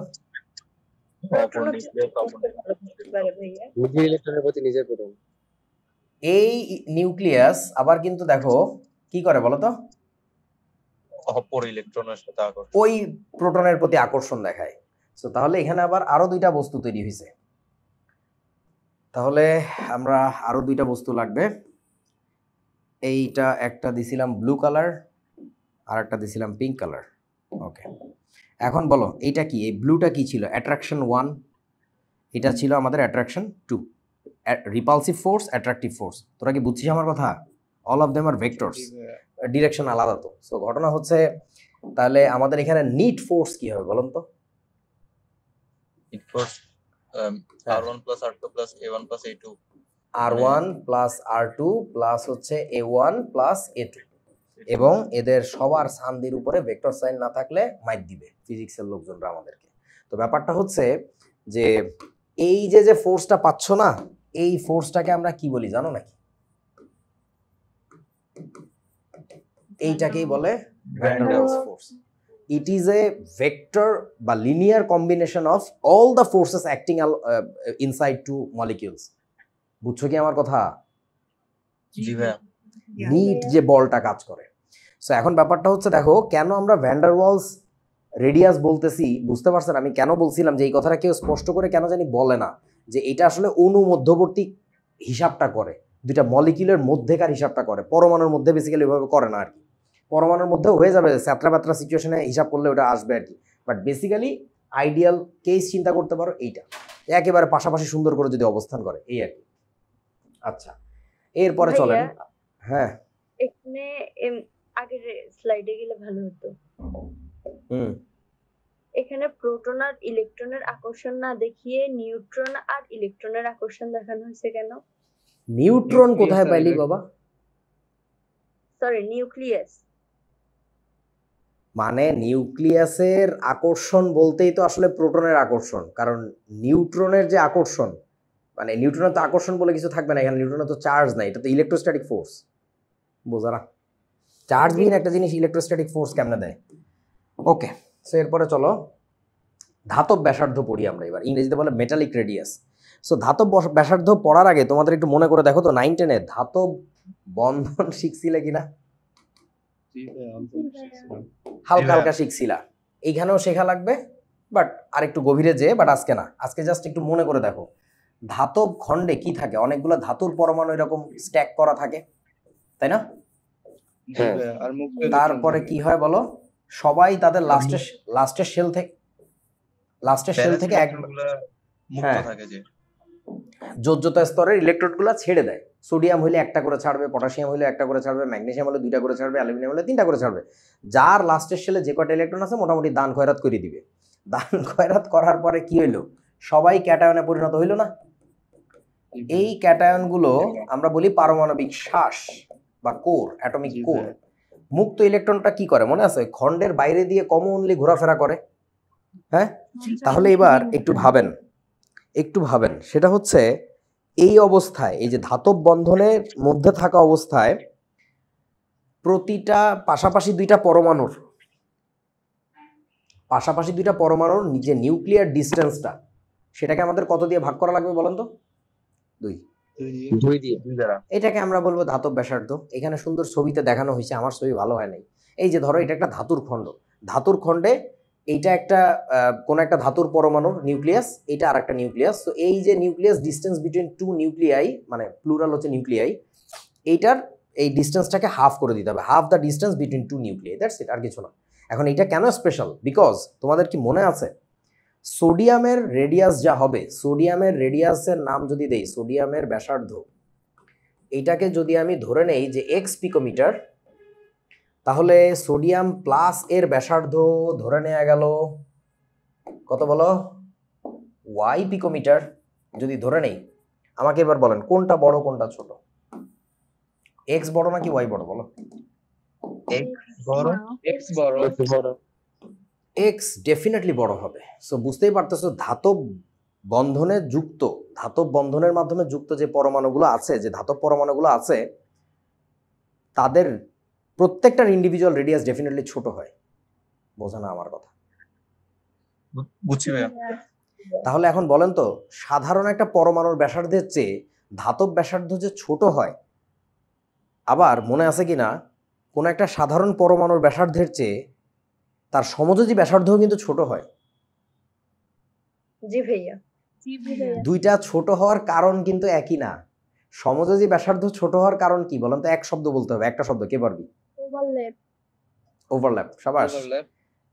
একটা উইঠে গেছে, ওভারল্যাপ হইছে, বাংলায় বলে উপরিপাতন হইছে। আর ধাতব ব্যাসার্ধ যে ছোট হয়ে গেছে সেইটার কারণ কিন্তু ওভারল্যাপিং না, চলে গেছে। শক্তি স্তর গায়েব হয়ে গেছে, একটা সেল শক্তি স্তর বিলুপ্ত হয়েছে। সো দুইটার কারণ আলাদা আর কি। সো একটা সিদ্ধান্ত আমরা মনে মনে নিয়ে ফেলছি মনে হয়। এখনো পর্যন্ত যে তিনটা ব্যাসার্ধ শিখছেন, হ্যাঁ রাইট, বন্ধনে যুক্ত থাকলেও এটার ব্যাসার্ধ ছোট হবে। আচ্ছা, আরেকটা সিদ্ধান্ত মনে হয় নিয়ে ফেলছি। তিনটা ব্যাসার্ধ শিখলাম, সমযোজী ব্যাসার্ধ প্রথমে, তারপরে ভ্যান ডের ওয়ালস ব্যাসার্ধ শিখছি, এখন ধাতব ব্যাসার্ধ শিখতেছি। ভেবে বলেন তো কোনটা সাইজ সবচেয়ে ছোট হবে? ধাতব ব্যাসার্ধ। আচ্ছা, কোনটা সবচেয়ে বড় হবে? কোনটা সবচেয়ে বড় হবে বলো?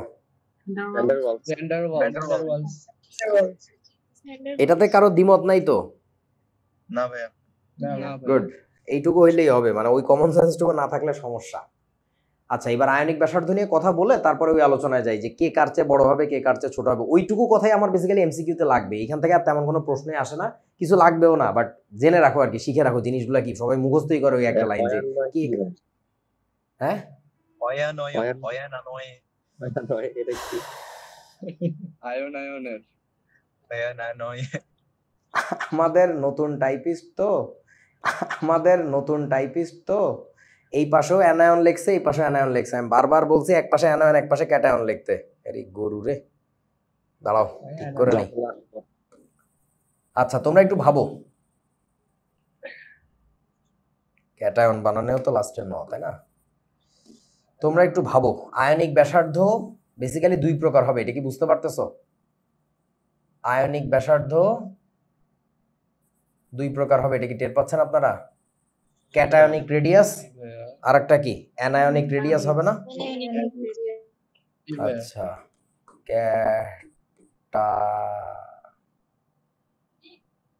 বানান কি? ক্যাটায়ো অন্তঃস্থিত কি হলো? সেন্টেন অন্তঃস্থিত হবে না, ক্যাটা ট আকার হবে। ও এই বানান নিয়ে খুব ডিস্টার্বে আছি রে বাবা, ইদানিং খুব যন্ত্রণা খাইতেছি। এটা কি? ক্যাটায়নিক ভাই ক্যাট লেখা ক্যা- দেন বিড়াল। ক্যাটা নয়ের ক্যাটায়ন বানান কি? ক যখন আকার ট ভাই আকার আপনার পছন্দের বিড়াল অন্তঃস্থিত লেখা না। দেন। আচ্ছা তোরা খুব ডিস্টার্ব করতেছো ইদানিং, আমি বুঝতেছি না, আমি পাইতেছি না, রিতারা দাঁত কেলাইতেছে। ক্যাটায়নের ও অন্তঃস্থিয়টা হবে না, আচ্ছা আচ্ছা আচ্ছা, গট ইট, এবার মনে পড়েছে। ওকে লক করে দেই, এবার আরামসে লিখতে পারবো আমি। দাঁড়াও, এই দেখ তো কার মাইকে কড়কড় কড়কড় করে শব্দ হয়, মনে হচ্ছে পালকিতে বইসা, সরি দোলনায় বইসা দোল খাচ্ছে। একটু কে এটা আমার ডিটেক্ট করে নামটা বলতো।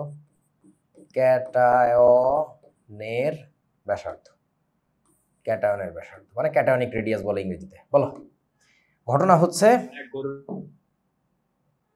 গরুর, আমাকে একটু তাড়াতাড়ি বলো, এই তিনটা জিনিসের মধ্যে কোনটার আকার বড় হবে?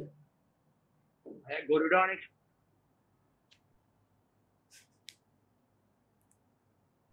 কি বলতে চাচ্ছিস বুঝি নাই, গরুরা কি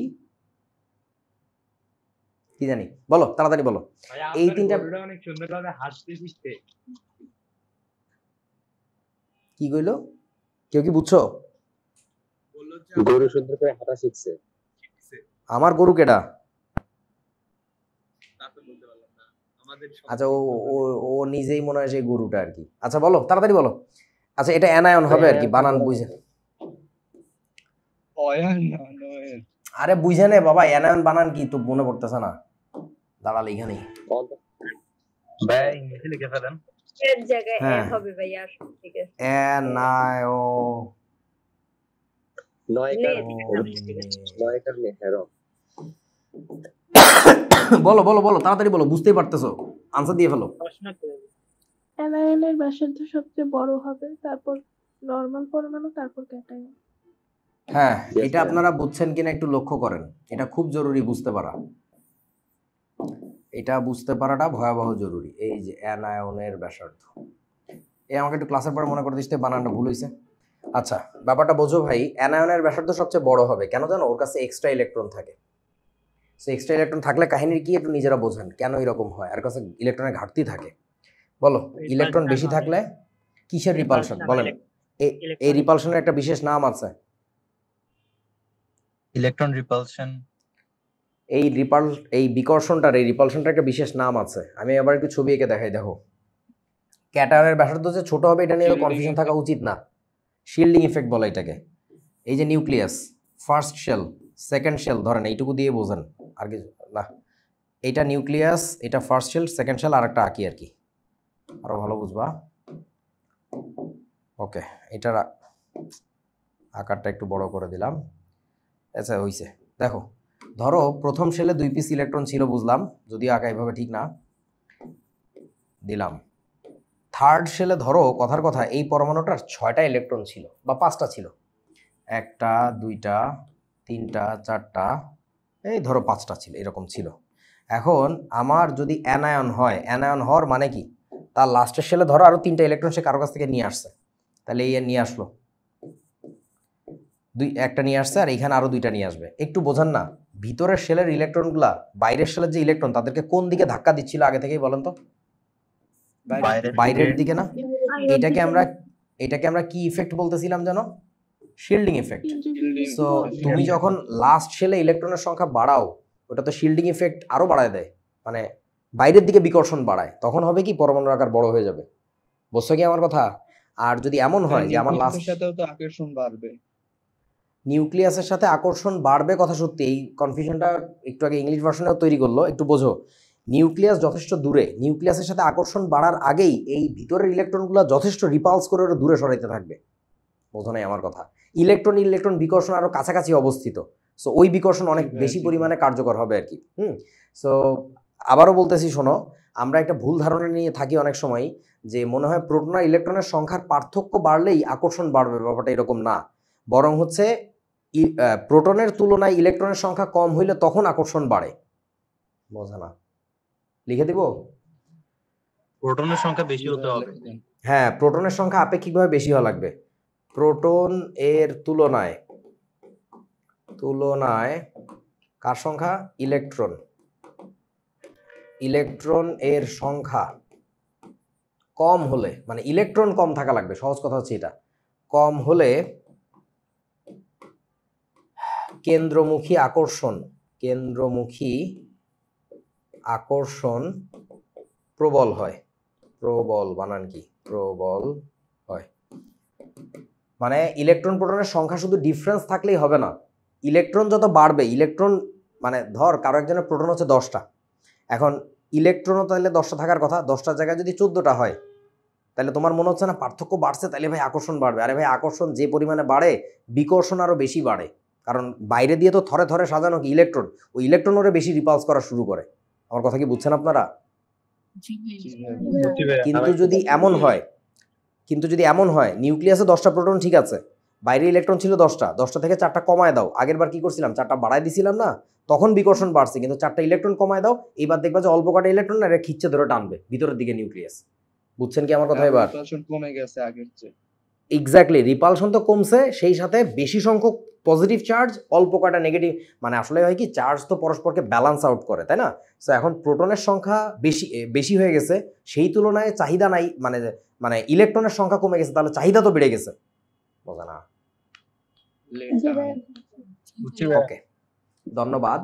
এটা জানলাম আমরা। এটা কিসের আলোচনার আগে বললাম? আয়নিক ব্যাসার্ধ আলোচনার শুরুতে, কারণ আয়নিক ব্যাসার্ধ বেসিক্যালি দুই প্রকার, একটা ক্যাটায়নিক ব্যাসার্ধ, একটা হচ্ছে অ্যানায়নিক ব্যাসার্ধ। সো আগেই বলে রাখলাম আর কি, এটা খুবই সহজ জিনিস, এই যে ছবিতে দেখা যাইতেছে। লাস্ট মুহূর্তে স্লাইডে ঢুকাইছি বলে ভালো রেজলিউশনের ছবি পাই নাই, সরি, দিয়ে দিব না পরে। এইটা একটু বোঝো, তোমরা কি এই গোল্লাগুলো বুঝতে পারতেছো না? ধরো ছবি ক্লিয়ার না, বাট এটা বোঝো যে দুইটা বল আছে, এটা কি বোঝা যাচ্ছে? দুইটা করে বল আছে। জি ভাই, দুইটা বল আছে, একটা বড় একটা ছোট। হ্যাঁ, এবং এই বলগুলা হচ্ছে দুই কালারের। এই পাশে যে গ্রিন জোন, এই পাশে হচ্ছে মেটালগুলা বসাইছে, এই পাশে বসাইছে হচ্ছে মেটালগুলাকে, ধাতু। আর এই পাশে যে কি বলে পার্পল বল, এগুলো হচ্ছে অধাতুর কথা দেখাইছে। একটু বোঝেন, গ্রে কালারের যে বলটা ওইটা হচ্ছে চার্জবিহীন। আমি একটু লিখে দেই, গ্রে বল এটা বোঝাচ্ছে চার্জবিহীন। মানে সিম্পলি ওই পরমাণুটা একা একা থাকলে যে অবস্থা হয়, বিহীন বানানের কি হয়? দীর্ঘি না? হ্যাঁ হইছে, চার্জবিহীন অবস্থায় হচ্ছে তোমার ওই গ্রে বলটা থাকবে। চার্জবিহীন অবস্থায় গ্রে বল আছে। আর চার্জিত অবস্থায় কি অবস্থা দেখেন, ধাতুরা চার্জিত অবস্থা মানে কি? ক্যাটায়ন না? ক্যাটায়ন ফর্মে যখন গেছে তখন গ্রিন বলে পরিণত হয়েছে, তার মানে রেডিয়াসটা কি হয়েছে বলেন তো? ছোট হয়ে গেছে। কেউ বোঝা না আমার কথা? আরেকবার একটু বুঝাবেন ভাইয়া। বাবুরে ও কলিজারে, কেন আর একবার বুঝাইতে হবে শোনা? গ্রে বল যেটা, ওইটা হচ্ছে চার্জবিহীন অবস্থা। এই যে ধরো সোডিয়াম পরমাণু, এখন সোডিয়াম প্লাসে যখন পরিণত হবা তুমি, সোডিয়াম যখন প্লাস হবা তখন তোমার কি হবে? আকার ছোট হবে না বড় হবে? ছোট হবে। তাই দেখাইছে, ওই যে গ্রিন বলটা ছোট না, দেখতে পাচ্ছিস না? গ্রে কালার বলের পেটের মধ্যে আছে গ্রিন বল, বুঝছিস কি? বুঝছি ভাইয়া। এইবার দেখতো এইটার যে গ্রে কালার, এই যে পিঙ্ক না পার্পল যে জোনটা, এখানে দেখতো গ্রে বল যেটা, এটা বলছিলাম কি চার্জবিহীন পরমাণু। আর এই যে পার্পল কালারের যে বলটা, এটা হচ্ছে তোমার কি বলতো? অ্যানায়ন, অধাতু না? অধাতু তো চার্জিত অবস্থায় মানে কি অ্যানায়ন হইছে, বুঝান নাই আপনারা? জি ভাইয়া। ওই অ্যানায়নের গোল্লাটার সাইজ দেখো তো, কি গ্রে বলের চেয়ে কি বড় না? বেড়ে গেছে। এই কথাই তো বলছিলাম যে অ্যানায়নের ব্যাসার্ধ সবচেয়ে বোটকা হবে, অ্যানায়নের কাছে ইলেকট্রন বেশি না, এই দ্যাটস ইট, আর কিছু না। সো এখন এটাকে ম্যাথমেটিক্যালি বলতে গেলে ব্যাপারটা এরকম, কোন একটা আয়নিক যৌগ হওয়া লাগবে। ধরো তুমি সোডিয়ামের আয়নিক রেডিয়াস বাইর করতেছো, সোডিয়ামের আয়নিক রেডিয়াস মানেই তোমার বুঝে নিতে হবে সোডিয়ামের কি ক্যাটায়নিক রেডিয়াস নাকি অ্যানায়নিক রেডিয়াস? ক্যাটায়নিক রেডিয়াস, সহজ কথা। সো তাহলে সোডিয়াম যখন কারোর সাথে আয়নিক যৌগ গঠন করে থাকবে, তারপরে কি করবা? এই যে এই জিনিস, সোডিয়ামের নিউক্লিয়াস থেকে এই যে বন্ডের মিড লেন্থ হিসাব করবা, কিন্তু মিড লেন্থ হিসাব করলে আবার হবে না, কেন জানো? ধরো এখানে সে ক্লোরিনের সাথে যখন বন্ধন গঠন করছে, একটু ভাবেন, সোডিয়াম ক্লোরাইড যে যৌগটা আর সোডিয়াম ব্রোমাইড যে যৌগটা, একটু যদি চিন্তা করো, ক্যাটায়ন কিন্তু কনস্ট্যান্ট, অ্যানায়ন ভ্যারি করতেছে না। অ্যানায়ন বড় কোনটার, ক্লোরিনের নাকি ব্রোমিনের বলেন? ব্রোমিন। ব্রোমিনের। সো এই দুইটার চেহারা চিন্তা করলে এরকম হবে আর কি। সোডিয়াম এই সাইজের আছে ধরো, তাহলে এইখানেও সোডিয়াম আছে থাকলো। এই পাশে যে ক্লোরিনটা আছে, আচ্ছা সোডিয়াম ক্যাটায়ন হচ্ছে কি ক্লোরাইড অ্যানায়নের আকার বড় নাকি ছোট বলো? বড়। ক্লোরাইড বড়। ক্লোরাইড তো বড়ই হবে। ক্লোরাইড কেন বড় হবে? কেন বড় হবে? একটা শক্তি স্তর বেশি। ভাইয়া ওই ইলেকট্রন বেশি যে বলছেন রিপালশনটা। প্রথম কথা হচ্ছে সোডিয়াম ক্যাটায়ন যেটা, সোডিয়াম ক্যাটায়নের শক্তি স্তর কিন্তু মাত্র 2টা, এটা বুঝো তো না? আর ওর শক্তি স্তর কিন্তু 3টা। আবার এ একটা ক্যাটায়ন, এই একটা অ্যানায়ন, অ্যানায়নের সাইজ তো এমনি ভোটকা হয়, বুঝছেন? ওকে, সো এটা তোমার ক্লোরাইড আয়ন বুঝলাম। আর এইবার দেখো তো, তুমি যদি ব্রোমাইড আয়নের কথা বলো, ধরো এটা হচ্ছে ব্রোমাইড আয়ন, তার আকার কি এতখানি নাকি আরো বড় বলেন তো? আরো বড়। আরো বড়, ওরে বাবারে মেলা বড়।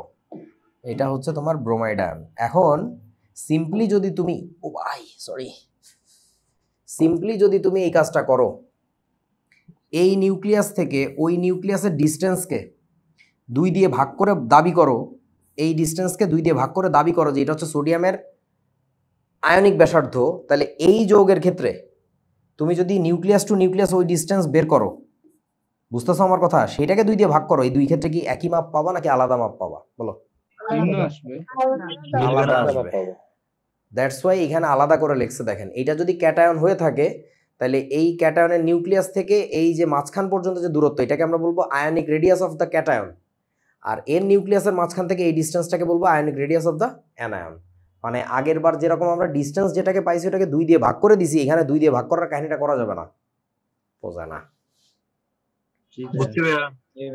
2 দিয়ে ভাগ করা যাবে না, আলাদা আলাদাভাবে বলতে হবে। ওকে, সো এরপরে চলো পরে যাচ্ছি কোথায়, এই যে বিভিন্ন প্রকার পারমাণবিক ব্যাসার্ধ বলো। এই কয়টার মধ্যে সবচেয়ে ভোটকা সাইজের কোনটা হবে একটু ভাবো তো? ভোটকা ভ্যান্ডারওয়ালস। ডেফিনেটলি ভ্যান্ডারওয়ালস বড় হবে, এটা না বুঝলে তুমি বাড়ি যায় মুড়ি খাও, তুমি আমার পড়ান এতক্ষণ কিছু বোঝো নাই। তারপরে কে বড় হবে বলো তো? আচ্ছা দেখাই দিছি, ধাতব ব্যাসার্ধ বড় হবে, তারপরে সমযোজী। কেন সমযোজীটা বড় হয় জানেন? এখানে পুরো ওভারল্যাপ ঘটে, এখানে ওভারল্যাপ হয় না, শক্তি স্তর চলে যায়, শক্তি স্তর চলে যাওয়ার পরেও পরমাণুগুলো খুব বেশি কাছে আসতে পারে না। তার কারণ জানেন কি? ইতাও ক্যাটায়ন উতাও ক্যাটায়ন, আমার কথা কেউ বুঝতেছে না। পজিটিভ আকর্ষণ করে না তো। আরে ভাই, একটা মিনিমাম ডিস্টেন্স মেইনটেইন করে বসেই থাকে। কই সে ধাতব ব্যাসার্ধের এই ক্যাটায়নগুলো একেবারে গায়ে গায়ে, যেভাবে এই চান্দুরা ছবিতে দেখাইছে এরকম গায়ে গায়ে তো লাগে না, দূরে দূরেই বসে থাকে। আর সমযোজী ব্যাসার্ধের ক্ষেত্রে কি হয়? পুরো ওভারল্যাপ করে না। জি ভাইয়া। এরে গরু, এতক্ষণ যা আলোচনা করলাম তো সব ভুলে গেলেও এই স্লাইডটা মনে রাখা লাগবে, পরীক্ষা এটা আসে। এটা মুখস্থ করলে তো হইলো না, একটু ফিল কর। ভ্যান্ডারওয়ালের চেয়ে ছোট হবে ধাতব ব্যাসার্ধ, ধাতব ব্যাসার্ধের চেয়েও ছোট হবে সমযোজী ব্যাসার্ধ, কারণ সমযোজী ব্যাসার্ধের ক্ষেত্রে না ওভারল্যাপিং হয়, এখানে তো ওভারল্যাপিং হচ্ছে না, পাশাপাশি অবস্থান করতেছে। বুঝলাম যে একটা শক্তি স্তর হারায় গেছে, কিন্তু তারপরেও যেহেতু সবই ক্যাটায়ন থাকে ধাতুর ক্ষেত্রে, ওরা অত বেশি কাছে আসবে না, একটু দূরত্ব মেনটেন করবে আর কি। আচ্ছা, আর এখানে একটা জিনিস শোনো, এই বস্তুটাকে আলোচনায় ঢুকানো উচিত না, এই বস্তুটাকে আলোচনা মানে এদের মধ্যে একে আলোচনা ঢুকানোটা উচিতই না, এ পুরো ভিন্ন জিনিস, একটু বুঝে দেখো। কারণ এগুলোর ক্ষেত্রে আমরা 2 ভাগ করতেছিলাম, আর এটার ক্ষেত্রে তো জাস্ট ক্যাটায়নের যদি জন্য একে হ্যাঁ রাইট, আলাদা আলাদা কাহিনী, কিন্তু ক্যাটায়নিক ব্যাসার্ধ একরকম, অ্যানায়নিক ব্যাসার্ধ একরকম। মানে তুই যদি ক্যাটায়নিক ব্যাসার্ধ নিয়ে কথা বলিস, ওইটারে কম্পেয়ার করা যায় কার সাথে বলো তো? ধরো ধাতব ব্যাসার্ধের সাথে কথা বলা যায়। তুমি যদি অ্যানায়নিক ব্যাসার্ধ নিয়ে আলোচনা করো, সেটা আবার এর মধ্যে কোনটার সাথে যায়, কোনটার সাথে তো মিলতেছে না হিসাবে। সো এই জন্য এটাকে আলোচনা ঢুকানোই উচিত না আর কি। আমাদের বইতে কি করে একটু দেখো, বইতে অবশ্য এত কোনো কথাবার্তা বলা নাই, খালি কি কি বাগডুম বলছে জানিও না, দেখিস। দাঁড়াও, একটা বই যদি লিখতে পারতাম। এটার পাওয়ার বুক নাই আছে, ভালো না, না ওই জন্য বলি না আর কি। মানে ধর একটা বই লিখতে পারলে খুব সেফ থাকা যায়।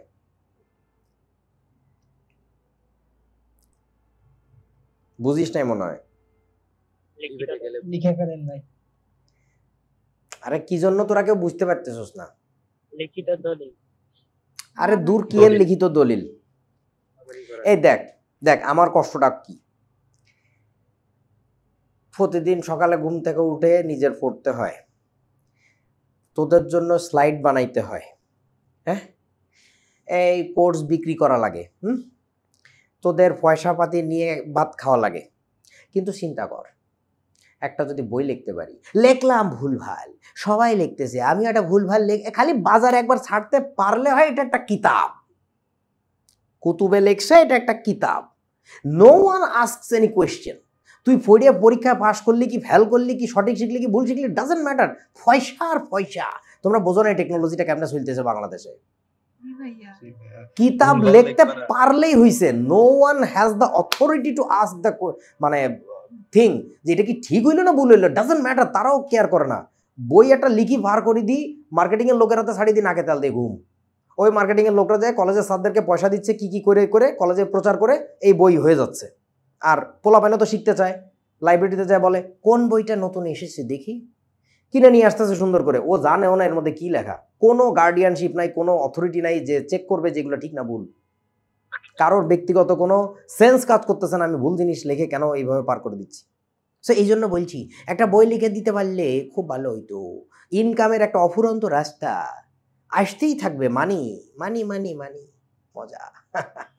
চলো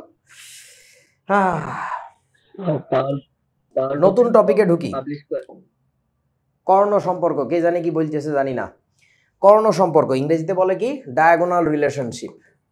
এখানে আমি ইচ্ছা করে একটু বেশি গভীরে যাব, বইতে এত কিছু নাই, পরীক্ষা লাগে না, বাট একটু শুনে রাখো আর কি, শেখো, শেখার বয়স এখনই, অ্যাডমিশন টেস্টও চলতেছে না, কোনো তাড়াও নাই। কলেজের বলবা সিটি আছে, মরুক যায় তোমার সিটি। তুমি যদি বিগার লার্নিং এর জন্য ছোটখাটো সিটি এইসব হাবা যাওয়া স্যাক্রিফাইস করতে না পারো, তুমি মানুষ হিসাবে বেশি সুবিধার না।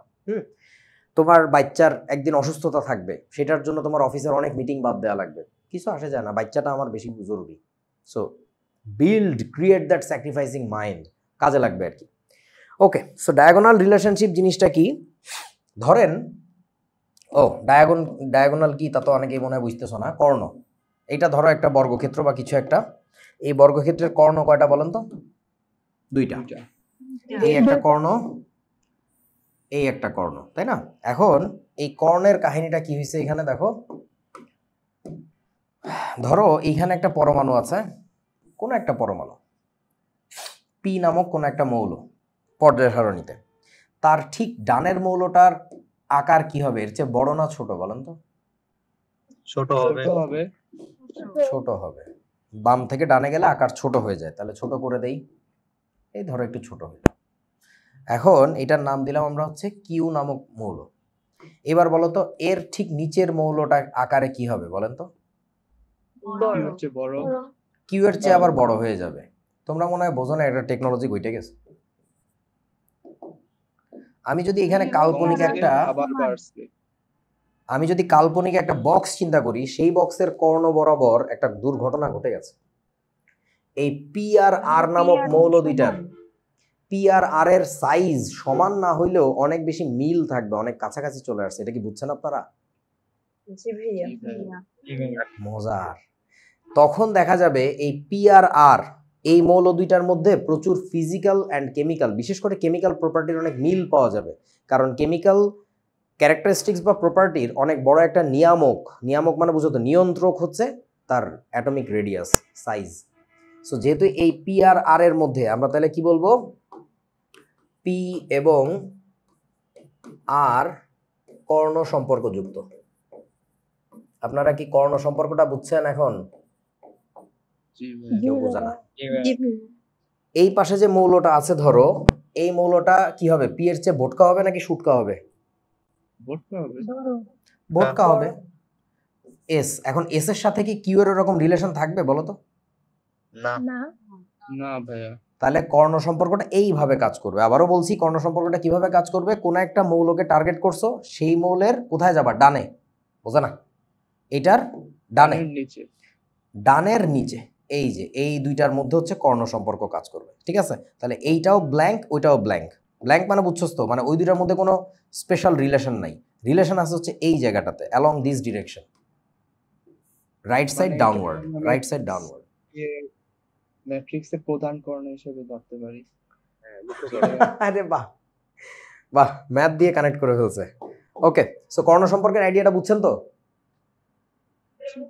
জি ভাইয়া। জি ভাইয়া। ওকে, এখন দেখেন দ্বিতীয় পর্যায়ের মৌল কারা কারা আমাকে একটু বলো। দ্বিতীয় পর্যায়ে কোন কোন মৌল আছে? Lithium, lithium, lithium, beryllium, boron, carbon, nitrogen, oxygen, chlorine, neon. Lithium আর হইছে লিথিয়াম, বেরিলিয়াম, তারপরে বোরন, কার্বন গেছে।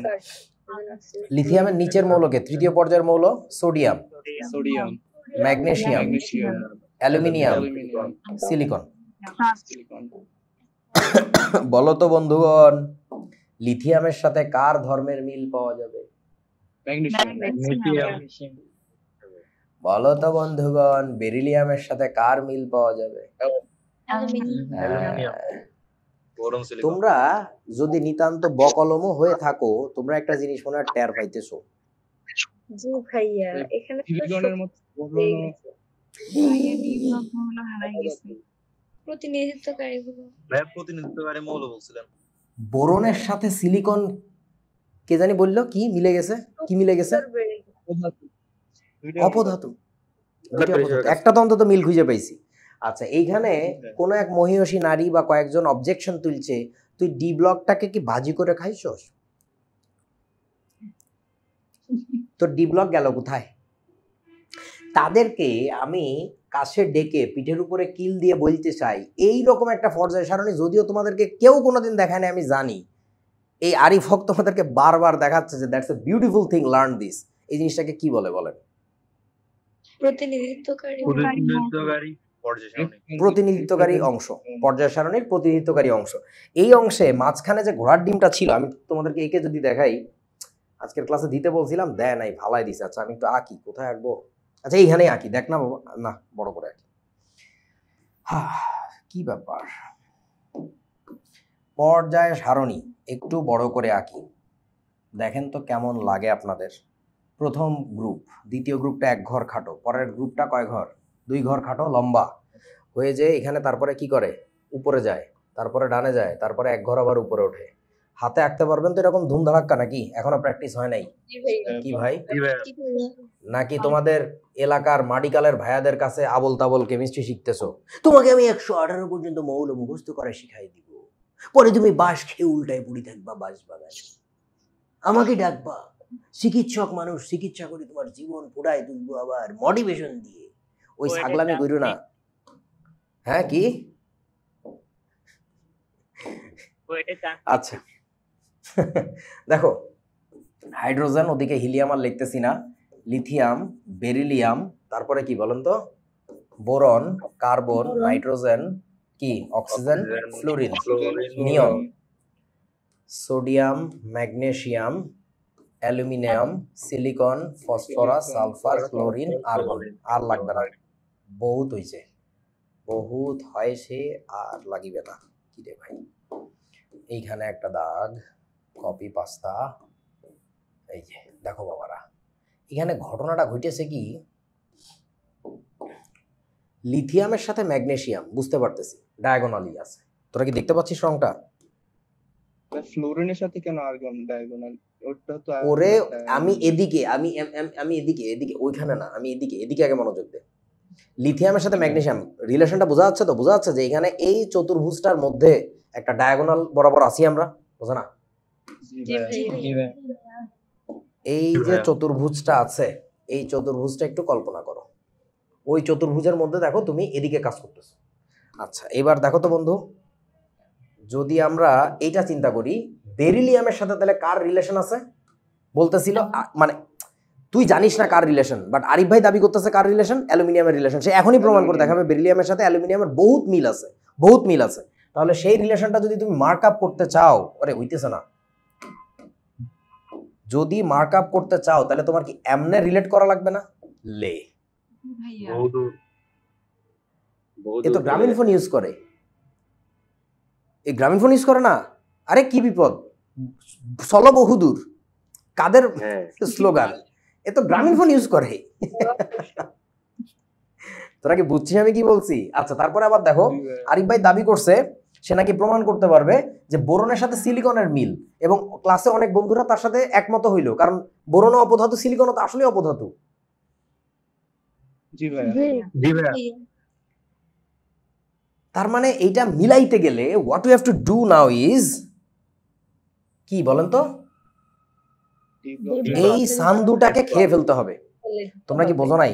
এই সান্দুটাকে খেয়ে ফেলে, এই সান্দুটাকে খেয়ে ফেলে এই বন্ধুগুলাকে আমাদের কি করতে হবে বলেন তো, একই ছাদের নিচে আনতে হবে। হ্যাঁ, এই যে কে জানি গান গাইতেছে, কাছে এসো, এই যে দেখো কাছে এনে ফেলতে হবে। এবং তখন সান্দুরা, তোমরা বুঝতেছো না, ক্লোজ আপ কাছে আসার গল্প, তাই না? এই দেখো এই দেখো এই দেখো এই দেখো, আয় হায় আরিফ ভাই বোঝা না আমার কথা?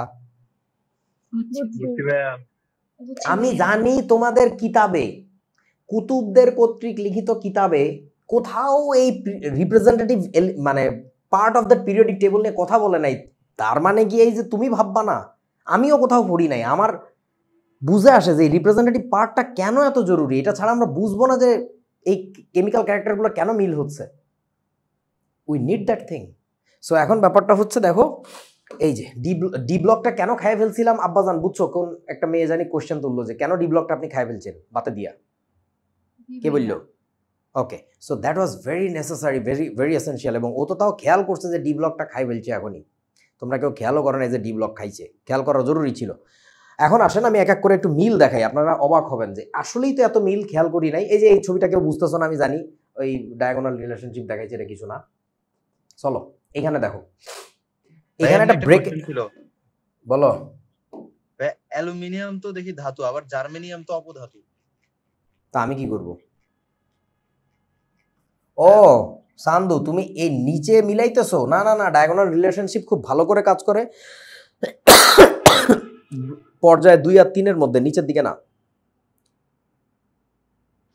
নিচের দিকে হইলে তো সব দেখাইতাম, পুরো পর্যায় সারণী একই রকম হয়ে যেত। ক্লোরিন আর আর্গনের ভিতর তাহলে তো মিলতেছে না। আচ্ছা আসতেছি আব্বু, ওই খালি পিছনে যাইস না, আগে এদিকে বলি তারপর ওদিকে যাবো না। আছে এখানে তোমরা কি দেখতে পাচ্ছ, এটা উইকিপিডিয়া থেকে নেওয়া একটা ছবি।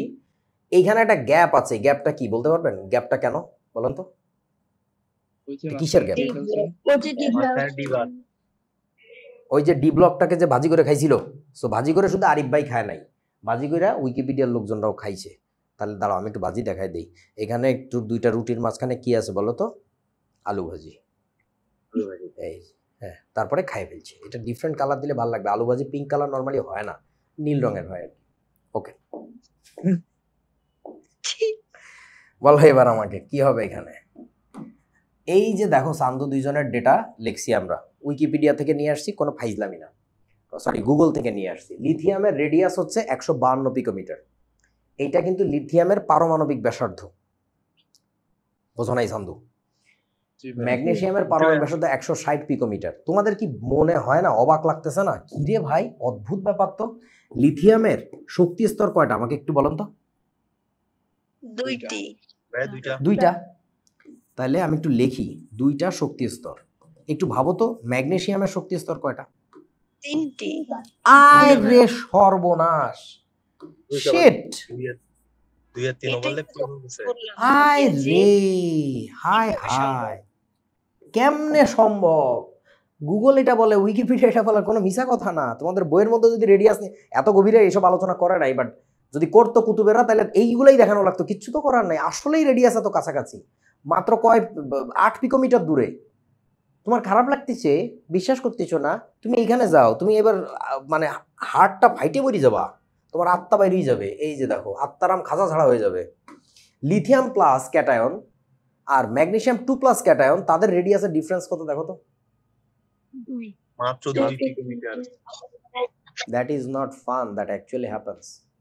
And that's the reason why তুমি দেখবা লিথিয়াম ক্যাটায়ন দিয়ে বানানো যে কোনো যৌগ মোটামুটি অধিকাংশই, আর ম্যাগনেসিয়াম 2+ ক্যাটায়ন দিয়ে বানানো যৌগ একই রকম বিহেভিয়ার শো করবে। তোমরা একটু বলো তো আমাকে যে লিথিয়াম ক্লোরাইড, ধরো বললাম লিথিয়াম ক্লোরাইড যৌগটার সাথে কেমিক্যাল মিল থাকার কথা ছিল কার? তার ঠিক নিচের মৌল সোডিয়াম ক্লোরাইডের নাকি এই পাশের মৌল ম্যাগনেসিয়াম ক্লোরাইডের? আমাকে একটু বলেন তো কার? এই যে সিচুয়েশনটা এরকম না, লিথিয়াম, বেরিলিয়াম, সোডিয়াম, ম্যাগনেসিয়াম, ঠিক আছে না আমার লেখা? বোঝো না? জি তুই ভাইয়া। অবাক হয়ে লক্ষ্য করবি, যতই কেমিস্ট্রি পড়বি বইতে সব নাই, লিথিয়াম ক্লোরাইড যৌগটার সাথে ম্যাগনেসিয়াম ক্লোরাইডের মারাত্মক মিল, ভয়াবহ রকমের মিল। জি ভাইয়া। কেন? Because of that cationic similarities. Anion তো কনস্ট্যান্ট, ক্যাটায়ন দুইটার সাইজ একই রকম হয়ে যাওয়ার কারণে শুধু সাইজ না, আরও অনেক কিছু মিলে যায় এখানে। তড়িৎঋণাত্মকতার মান মিলে যায়, তড়িৎঋণাত্মকতার মান মেলার কারণ হচ্ছে চার্জ টু রেডিয়াস রেশিও মিলে যাচ্ছে। ওগুলো নিয়ে বইতে আলোচনা নেই, আমি একটু দেখাচ্ছি আর কি, অনেক কিছু মিলে যাবে। So that is the story. আমরা আরও আস্তে আস্তে সামনের দিকে যাই, অবাক হওয়ার মতো অনেক কিছুই আছে। এই জিনিসটা একটু ভালো করে বোঝেন। এটা হচ্ছে একটা চার্ট, এইগুলো বইতে নাই, এগুলো লাগবে না পরীক্ষার জন্য, বাট একটু শেখো আর কি। শোনো, খালি জাস্ট শুনে ভুলে যাও। তো পুরো এই গানটা শুনছো, মেয়ে গানটা একবার শুনে ভুলে যেও বারবার, ভুলেও কাউকে বলো না আবার। সো কাহিনী হচ্ছে এটাই। এগুলো আমি যে তোমাদের দেখাইতেছি কারোর সাথে বলার দরকার নেই, তোমার মনের মধ্যে রাখো।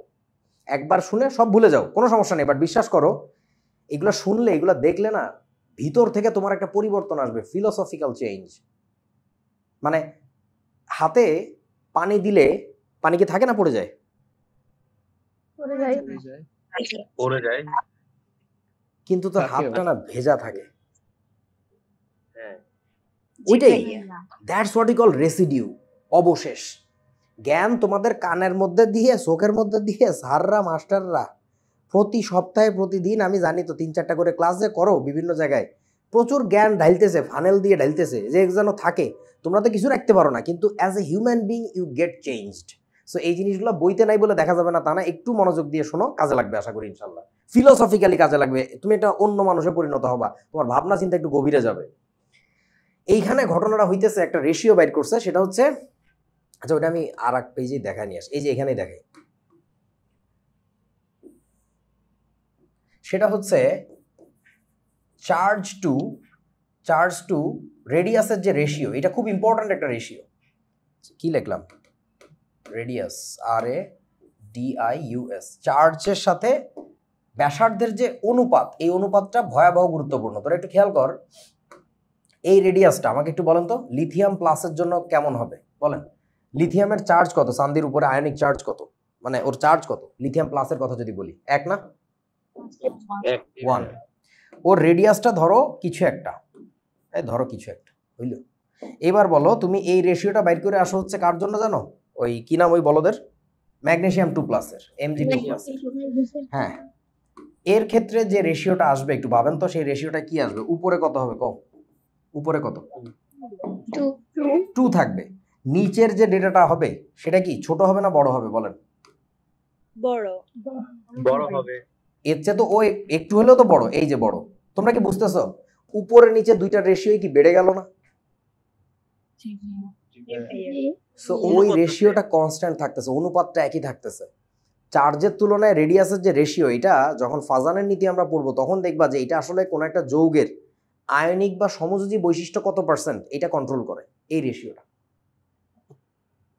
তোমরা মনে হয় বোঝো নাই কি বলছি, মাথা ঘুরাচ্ছে। আচ্ছা আমাকে একটা কথা বলো, সোডিয়াম ক্লোরাইড কি আয়নিক যৌগ নাকি সমযোজী যৌগ বলেন?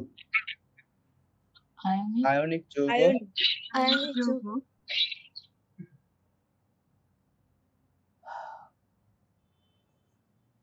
অয়ন মাহাদির মনে হয় মাইকে খুব সমস্যা। আচ্ছা, সোডিয়াম ক্লোরাইড একটা আয়নিক যৌগ, পটাশিয়াম ক্লোরাইড একটা আয়নিক যৌগ। এবার একটু ভালো করে শুনে নাও, দুনিয়ার কোনো আয়নিক যৌগ শতভাগ আয়নিক না, দুনিয়ার কোনো সমযোজী যৌগ শতভাগ সমযোজী না। প্রত্যেকটা যৌগের মধ্যেই, প্রত্যেকটা আয়নিক যৌগের মধ্যেই কিছু কিছু সমযোজীর মতো বৈশিষ্ট্য থাকে, প্রত্যেকটা সমযোজী যৌগের মধ্যে কিছু কিছু আয়নিকের মতো বৈশিষ্ট্য থাকে। এটা কি আগে কখনো শুনছো আমার কাছে বা অন্য কোথাও?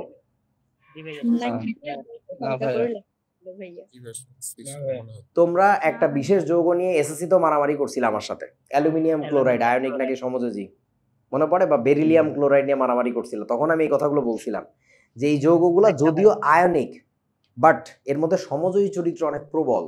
আচ্ছা তোদের স্কুলে বা কলেজে অনেক ছেলে আছে না যাদের চরিত্র একটু মেয়েদের মতো, এই চল না কুটকুট খেলি, দেখছো? তোমরা কি অনেক মেয়েকে দেখছো যে ছেলেদের মতো দুরন্ত লাভ দিয়ে গাছে উঠে যাইতেছে, হ্যাঁ, সারের মাথায় শক ছুরি মারতেছে? তো ব্যাপারটা ঠিক এরকম, ও তো বায়োলজিক্যালি মেয়ে, বাট ওর মধ্যে ছেলে ছেলে ক্যারেক্টার অনেক বেশি। ও তো বায়োলজিক্যালি ছেলে, বাট ওর মধ্যে মেয়ে মেয়ে ক্যারেক্টার অনেক বেশি। ব্যাপারটা ঠিক একই রকম। এই যৌগটা আয়নিক, আমি মানতেছি, সবাই মানতেছে, বাট এদের মধ্যে না শতভাগ আয়নিক চরিত্র নাই, কিছু না কিছু পার্সেন্টেজ সমযোজী। এখনই তোমরা জাজমেন্ট করা হালকা করে একটু শিখবা। সেটা হচ্ছে, আমাকে বলো এই দুইটা যৌগের মধ্যে কে বেশি আয়নিক ক্যারেক্টার শো করবে বলেন তো? Potassium sodium chloride. আচ্ছা, সোডিয়াম ক্লোরাইডের পক্ষে কে কে বলেন? মাহির। মাহির? আমি আছি, মোহসিন। ভাইয়া আমি আমি। ওকে, পটাশিয়াম ক্লোরাইডের পক্ষে কে কে একটু শুনি। ভাইয়া আমি 1 বান্দা, 2 বান্দা, 3 বান্দা, আমি 4 বান্দা। কে কে জানি আছে দোনো পক্ষে হাত তুললো মনে হইলো, দোনোবার বলছে আমি। এটা হইতেছে আসল রাজনীতিবিদ, বোঝো নাই? যখন যে দল ক্ষমতায় যাবে বলবে লাভবাহিক। আচ্ছা, একটু মনোযোগ দিয়ে শোনো, আইডিয়াটা খুবই সুন্দর। একটু আমারে বলেন, একটা স্ট্যান্ডার্ড আয়নিক যৌগে কি মনে হয় ক্যাটায়নের সাইজটা কি ভোটকা শটকা হবে, বড় সড়ো হবে, নাকি অ্যানায়নের সাইজটা ভোটকা শটকা বড় সড়ো হবে? বলো। অ্যানায়নটা বড় হবে। ইন্না লিল্লাহি ওয়া ইন্না ইলাইহি রাজিউন। এটাই না বড় হবে, এন্ড দ্য সেম। আরে এইখানে না হয় সেম, গাধা। এমনি একটা স্ট্যান্ডার্ড আয়নিক যৌগ চিন্তা কর। আচ্ছা, আমি একটু বলি আপনাদেরকে, শোনেন। সেটা হচ্ছে, তোমাদেরকে কি কখনো বলছিলাম একটা যৌগ মানে একটা পরিবার, একটা হাজব্যান্ড আর ওয়াইফ? ধরো সোডিয়াম ক্লোরাইড দিয়ে বোঝো, সোডিয়ামটাকে কি চিন্তা করতে বলছিলাম, হাজব্যান্ড নাকি ওয়াইফ বলেন? হাজব্যান্ড। ধাতুগুলা বেটা হয়।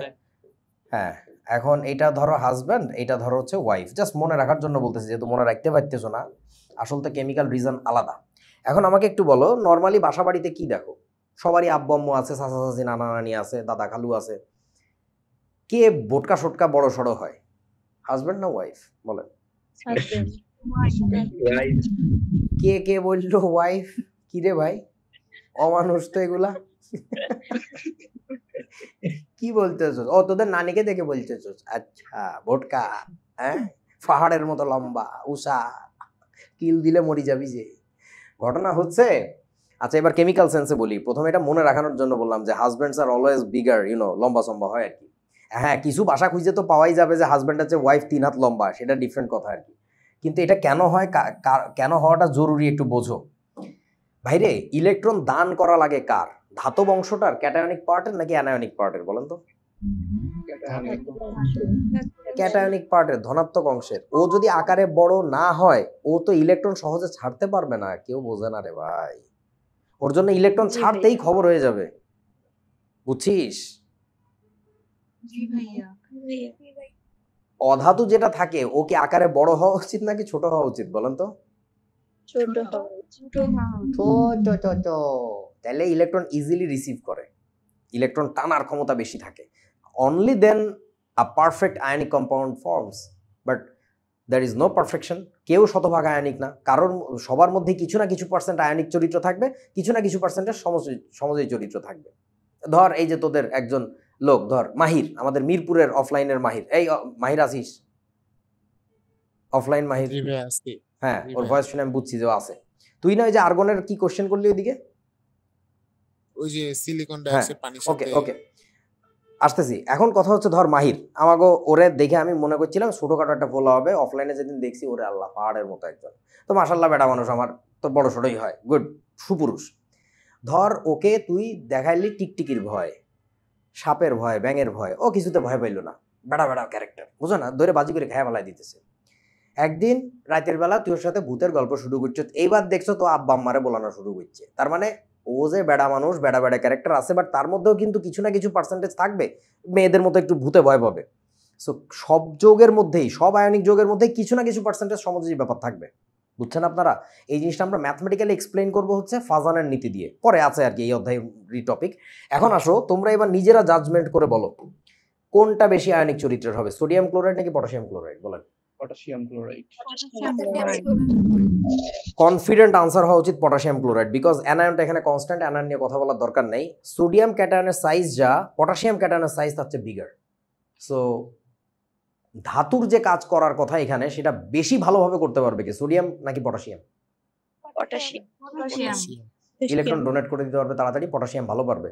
সো ক্লোরিন তো কমন, সো এটা বেটার আয়নিক যৌগ হবে। বুঝতে পারছেন কি আপনারা আমার কথা? জি ভাইয়া। ওকে, এবার এগুলো যদি বুঝি থাকেন তাহলে এবার আমরা কার মাই কেন অয়ন মেহেদি এই বেটা ভাই এখানে লিথিয়ামের তুলনায় ম্যাগনেসিয়ামের চার্জ তো অলমোস্ট ডাবল আর রেডিয়াস অলমোস্ট সেম, তাইলে রেশিও ওইটার অনুপাত বাবা, অনুপাতটা একই ট্রেন্ড ফলো করতেছে। খেয়াল করো, তোমার পয়েন্টটা সলিড, অস্বীকার করার উপায় নাই যে উপরে পুরো 1 বেড়ে গেছে, নিচে কত বাড়ছে বলেন তো? 2 বাড়ছে, 70 থেকে 72। মনে আছে আপনাদের?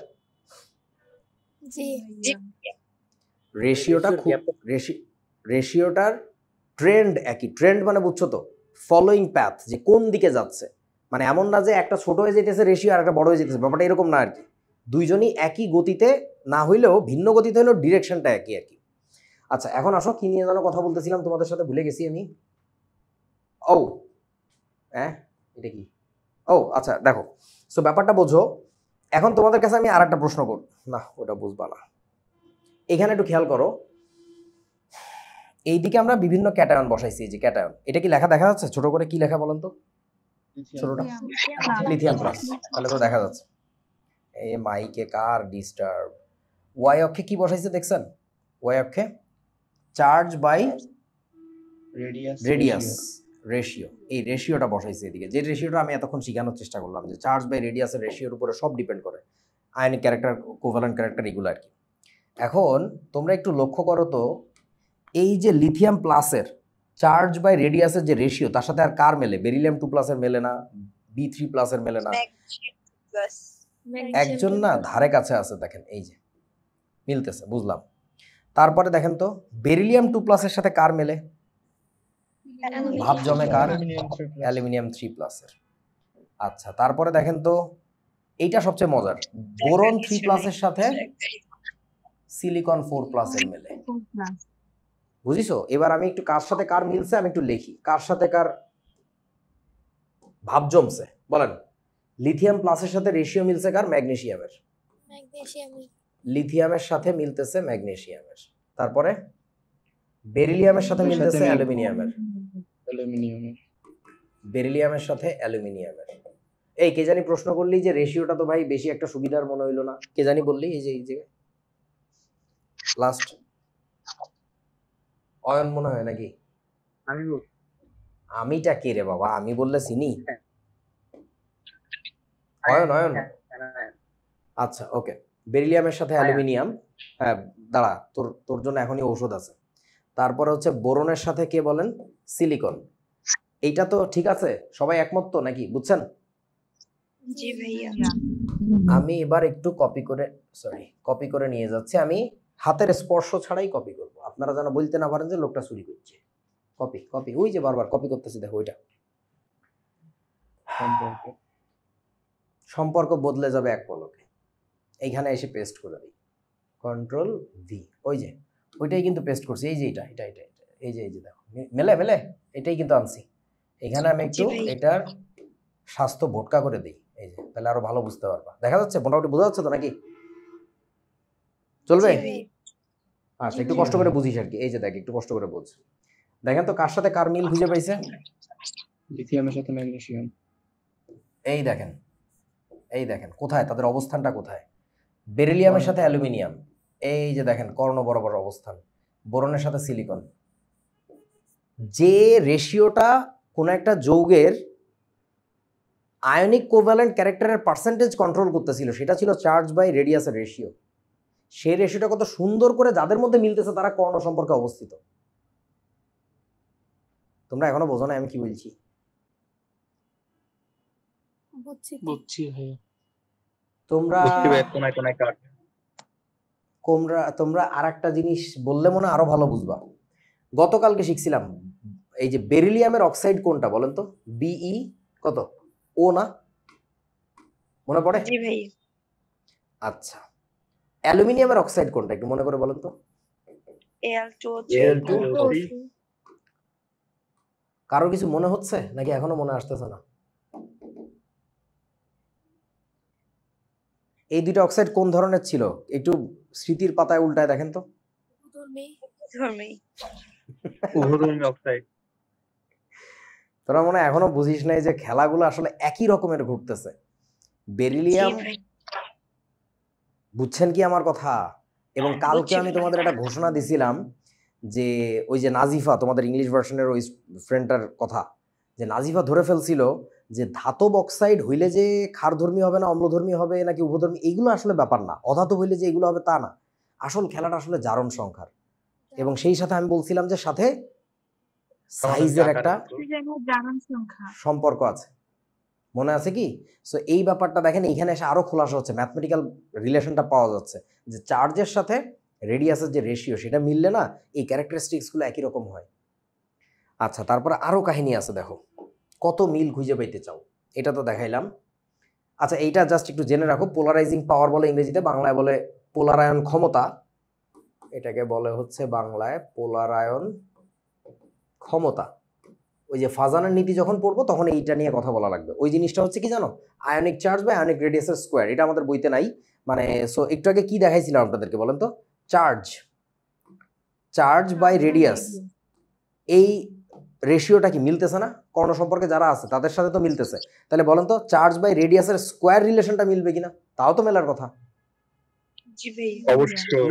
নিচের রাশিটাকে জাস্ট স্কোয়ার করছে। সো বেসিক্যালি ওই কর্ণ সম্পর্কে যারা থাকে তাদের পোলারাইজিং ক্যাপাসিটি যখন আমরা বাইর করবো, যে পোলারায়ন ক্ষমতা, তখনও দেখবা যে মিলতেছে। তার কারণ হচ্ছে এই রেশিওটা ম্যাচ করে আর কি। আচ্ছা, তারপরে আসো, এইটা কিসের মান? এটা দিয়ে আরো ভালো রিলেট করতে পারবো। এটা হচ্ছে তড়িৎ ঋণাত্মকতার মান। হ্যাঁ, তড়িৎ ঋণাত্মকতার মান তোমাদেরকে এসএসসি 25 এন্ড গেমে আমি লিখে দিছিলাম, বইতে না থাকলেও। তোমাদের কি মনে পড়ে? কয়েকটা মৌলের মুখস্থ রাখতে বলছিলাম, কারোর মনে নাই? আচ্ছা, সো ওই মানগুলো এখন মুখস্থ লাগবে না, জাস্ট শোনো আর কি। মানগুলো বিভিন্ন স্কেলে বের করা যায়, তার মধ্যে এখানে যে স্কেলে লিখছি তাকে বলা হচ্ছে পলিং স্কেল। ওকে, সো সেই স্কেলে একটু মানগুলো লক্ষ্য করো। লিথিয়ামের তড়িৎ ঋণাত্মকতার মান হচ্ছে 1, ম্যাগনেসিয়ামের তড়িৎ ঋণাত্মকতার মান হচ্ছে 1.2। কিছু কি বোঝাচ্ছেন? সোডিয়ামের তো 0%। তো আমি কি করব? বেরিলিয়াম আর অ্যালুমিনিয়ামের তো পুরো মিলেই গেল। সবাই এক লগে কথা কইতেছে, মাহির কি বললি বুঝি নাই। লিথিয়ামের সাথে কাছাকাছি তো সোডিয়াম। অবশ্যই কাছাকাছি, অবশ্যই কাছাকাছি। আসো, বেরিলিয়ামের 1.5, এই যে। তারপরে দেখেন বোরনের কত? 2। সিলিকনের কত দেখেন? 1.8। মিলতেছে, বুঝতেছেন? তড়িৎ ঋণাত্মকতার মানও একই হয়ে যাচ্ছে। কেন একই হয়ে যাচ্ছে সেটাও কাউন্টার অ্যাক্টিং একটা ঘটনা, সেটাও বোঝো। দেখো তো, আবারও বোঝাই দিচ্ছি। এইখানে যে মৌলটা ছিল তার ডানের মৌলটা একটু ছোট, তাহলে বলেন এইখানকার চেয়ে তড়িৎ ঋণাত্মকতা এখানে কি হয়েছে? বাড়ছে না কমছে? বাম থেকে ডানে গেলে বাড়ে। আচ্ছা, বুঝলাম। এবার বলো উপর থেকে নিচে গেলে কি হয়েছে? আকার আবার একটু বড় হয়ে গেছে না? তাহলে উপর থেকে নিচে গেলে আবার কি হয়ে গেছে বলেন তো? কমছে। তাহলে তোমরা কি বুঝতেছো কাউন্টার অ্যাক্টিং একটা ঘটনা ঘটে গেছে এই জায়গায়? এইটার এটা তড়িৎ ঋণাত্মকতা তো কাছাকাছি থাকবে। মজা বুঝছিস কি বাবা? কাউন্টার অ্যাক্টিং বুঝোস তো? মানে ঘটনা হচ্ছে, ধর তুই পরীক্ষার টেনশনে বেশি বেশি খাচ্ছিস, 2-3 বস্তা ধরে খেয়ে ফেলাচ্ছিস ভাত। সো তুই যদি আবার বেশি করে দৌড়াস সকালবেলা ঘুম থেকে উঠে, তাহলে তো ঠিকই থাকবে, শরীর তো আগের মতোই থাকবে। সো ব্যাপারটা ঠিক কাউন্টার অ্যাক্টিং। সামনে আগাইলে যা ঘটে, নিচের দিকে নামলে তার উল্টা ঘটনা ঘটে। তো এক ঘর সামনে আগায়, এক ঘর নিচে নামলে তো ভাই সেম জিনিসই পাচ্ছি, সেম না পাইলেও সিমিলার পাচ্ছি, এই আর কি। সো তড়িৎ ঋণাত্মকতাও ম্যাচ করতেছে। তারপরে এটা একটু তোমাদের জেনে রাখা উচিত, আপাতত শুধু জেনে রাখো, এই যে লিথিয়াম ক্লোরাইড আর ম্যাগনেসিয়াম ক্লোরাইড, এই দুইটা যৌগের কথা ওই গুগল করলেও পাবা। মানে এই দুইটা যৌগকে বলা হচ্ছে প্রিডমিনেন্টলি কোভ্যালেন্ট নেচার ওয়ালা কম্পাউন্ড। প্রিডমিনেন্টলি মানে বুঝো, মানে আয়নিক যৌগ ঠিক আছে, বাট এদের মধ্যে ভয়াবহ রকমের সমযোজী চরিত্র। তার কারণটা কি? ওই একই কর্ণ সম্পর্ক। বেরিলিয়াম অক্সাইড, অ্যালুমিনিয়াম অক্সাইড, এই দুইটাই কি বলেন তো? গতদিন দেখছিলাম অ্যামফোটেরিক চরিত্রের, বাংলায় কি বলে? উভধর্মী। আচ্ছা, তারপরে এইটা দেখে মনে হয় তোমার চোখ একেবারেই আকাশে উঠে যাবে। লিথিয়াম কার্বনেটকে উত্তপ্ত করলে কি হয় জানো নাকি? লিথিয়াম অক্সাইড যোগ বলেন। Carbon die oxide. Carbon die oxide, মাশাআল্লাহ। ম্যাগনেসিয়াম কার্বনেটকে উত্তপ্ত করলে কি হয় জানো নাকি? ম্যাগনেসিয়াম অক্সাইড যোগ কার্বন ডাই অক্সাইড। আচ্ছা, এইবার আমাকে একটু বলো বন্ধু, লিথিয়ামের মিল থাকার কথা ছিল কার সাথে বলেন তো? সোডিয়াম কার্বনেটের সাথে না? সোডিয়াম কার্বনেটকে উত্তপ্ত করলে কি হয় জানো? তাপীয় বিয়োজনে কি হয় ভাবো তো। সোডিয়াম কার্বনেটকে তাপ দিলে কি হবে বলেন? Carbon die oxide, oxygen. কিছুই হবে না। ওহো, এটা তো ভাঙবে না, বিয়োজিত হয় না। আহা, এটা তো বিয়োজিত হয় না, শুনছিলাম, বলে গেছি, বাতের সাথে খেয়ে ফেলেছি, মনে পড়ছে, এটা বিয়োজিত হয় না। So lithium didn't match its suit with sodium, rather with magnesium. Why so? Diagonal relationship. আসেন এবার বন্ধু, পার্টিতে গেছে, সোডিয়ামের সাথে মিল নাই জামা কাপড়ে, কার সাথে মিল আছে? ম্যাগনেসিয়ামের। আচ্ছা, লিথিয়াম নাইট্রেটকে উত্তপ্ত করলে কি হয় বলে দিচ্ছি, বিক্রিয়া মুখস্থ করার দরকার নেই, খালি শোনো, দেখো, খালি মজা, মানে বিক্রিয়া শিখাবো না পরে। এখানে হয় হচ্ছে লিথিয়াম অক্সাইড, নাইট্রোজেন ডাইঅক্সাইড আর হচ্ছে অক্সিজেন। ম্যাগনেসিয়াম নাইট্রেটকে উত্তপ্ত করলে কি হয় জানো বলো তো? ম্যাগনেসিয়াম অক্সাইড আর কি? ম্যাগনেসিয়াম অক্সাইড, নাইট্রোজেন ডাইঅক্সাইড আর অক্সিজেন। হ্যাঁ, এইবার আসো তো বন্ধু, তুমি যদি সোডিয়াম নাইট্রেটকে উত্তপ্ত করো বলো তো কি হবে? এটা তো বম ব্লাস্ট। বম ব্লাস্ট হবে। পটাশিয়াম নাইট্রেটকে করলে হইতো। আচ্ছা, এখানে হয় হচ্ছে সোডিয়াম নাইট্রাইট আর হচ্ছে অক্সিজেন, বুম। আবারও পার্টিতে, নতুন আর একটা পার্টিতে লিথিয়াম সোডিয়ামের জামা পরে নাই, সোডিয়ামের মতো কাণ্ড করে নাই, সে করছে কার মতো? ম্যাগনেসিয়ামের মতো। Y so? কর্ণ সম্পর্ক তোমরা কি বোঝো নাই? একটা দুইটা না, বহু জায়গায় তুমি এরকম অদ্ভুত সব কাণ্ড দেখবা, ব্যাখ্যা করতে পারবা না, তখন বলবা কি কারণে এরকম হইতেছে? ভাই কর্ণ সম্পর্ক আছে এদের মধ্যে একটা গোপন কর্ণ সম্পর্ক আছে, বুঝছো? এই আর কি। মানে এটা বলা যায় যে বারবার আনফরচুনেটলি পার্টিতে তাদের ড্রেস মিলে যায়, আত্মার সম্পর্ক আছে। তুই ওইরকম আন্দাজে আবল তাবল কাকতালীয় ঘটনা দিয়ে ব্যাখ্যা করতে পারিস, আবার চাইলে তুই গাণিতিকের রাস্তায় আসতে পারিস যে আসলে মিল হওয়ার কারণটা এটা, অ্যাটমিক রেডিয়াস একই। আচ্ছা, এবার আসেন, এখানে একটু লিখতে ভুল হয়েছে আর কি। সোডিয়াম কার্বনেট বিয়োজিত হয় না কেন? কে বিয়োজিত হয় না? Sodium carbonate. ও আচ্ছা আচ্ছা, এইটা আমরাও যখন ওই ফাজানের নীতি শিখবো, পোলারায়ন ব্যাখ্যা, তখন বুঝবো আর কি, বুঝেছো? এখন না, বোঝা না। ওকে ভাই, এটা কমন কোশ্চেন, স্লাইডে থাকবে আর কি। এমনিও এটার উত্তর দেন, নিচের কোন ক্ষেত্রে কর্ণ সম্পর্ক পরিলক্ষিত হয় না? কর্ণ সম্পর্কটা পরিলক্ষিত হয় না। Carbon phosphorus. ইয়েস, অফলাইন মাহির রেডি তো? চলে গেছে মনে হয়। ওই সময় দেখলাম ভাই তোর চিহ্নের কথা মিলতেছিল না, তাই মেরে দিয়েছে কার্বন ফসফরাস। কে বললি এটা? সাফায়েত ভাই। হ্যাঁ, এই তোমরা কিন্তু ক্লাসে থাইকো, আমি কিন্তু ব্রাভো ব্যাচ খুব অল্প কিছুদিনের মধ্যে ফর্ম করব, সো তোমাদের নামগুলো জানা জরুরি, যে নাম যখন জিগাই নাম বলবা, যে কার কার চোখে এটা ধরা পড়ছে, কে এটা বলতে পারছে, কে মাইক বা চালু করে দিয়ে মাইকেল জ্যাকসনের গান ছাড়ি দিচ্ছে, আমার এগুলো জানা দরকার। আচ্ছা, ও লক্ষ্য করছে যে কার্বনের সাথে কার্বন ফসফরাসে মিলতেছে না, যথেষ্ট গ্যাপ কিন্তু। আচ্ছা, এবার আরো ভালো করে শোনো, কেন মেলে না, কি দেখি কাহিনী। এইটার ব্যাখ্যা আবার কোথাও পাবা না, কিনা পাবা জানি না, একটু বোঝো। আমরা কর্ণ সম্পর্কটা কোন কোন পর্যায়ে দেখছিলাম? 2 আর 3। কে কে ছিল? লিথিয়াম, বেরিলিয়াম, বোরন, কার্বন, তাই না? ওইদিকে তো নাইট্রোজেন ছিল, ব্যাপার না, ওদিকে যাওয়া লাগবে না, ওদিকে গেলে আর কাজ হবে না, এটা বুঝতেই পারবে নিজেরা। তারপরে এখানে কে ছিল? Sodium, magnesium, aluminium, silicon, phosphorus. Okay, এইবার আসেন বন্ধুগণ, খুব লক্ষ্য করে দেখেন, লিথিয়ামের সাথে মিল খুঁজে পাচ্ছিলাম ম্যাগনেসিয়ামের, বেরিলিয়ামের সাথে মিল খুঁজে পাচ্ছিলাম অ্যালুমিনিয়ামের, বোরনের সাথে মিল খুঁজে পাচ্ছিলাম সিলিকনের। এরপরেরটা আর তোমারে দাগাইতে দিচ্ছি না, আমি বলতেছি দাগায়ও না, এতক্ষণ আমি কিন্তু এগুলা নিয়ে কোনো কথা বলি নাই, যে কেন জানি এই 3টা উদাহরণ বারবার দিচ্ছি, ওদিকে আর যাচ্ছি না।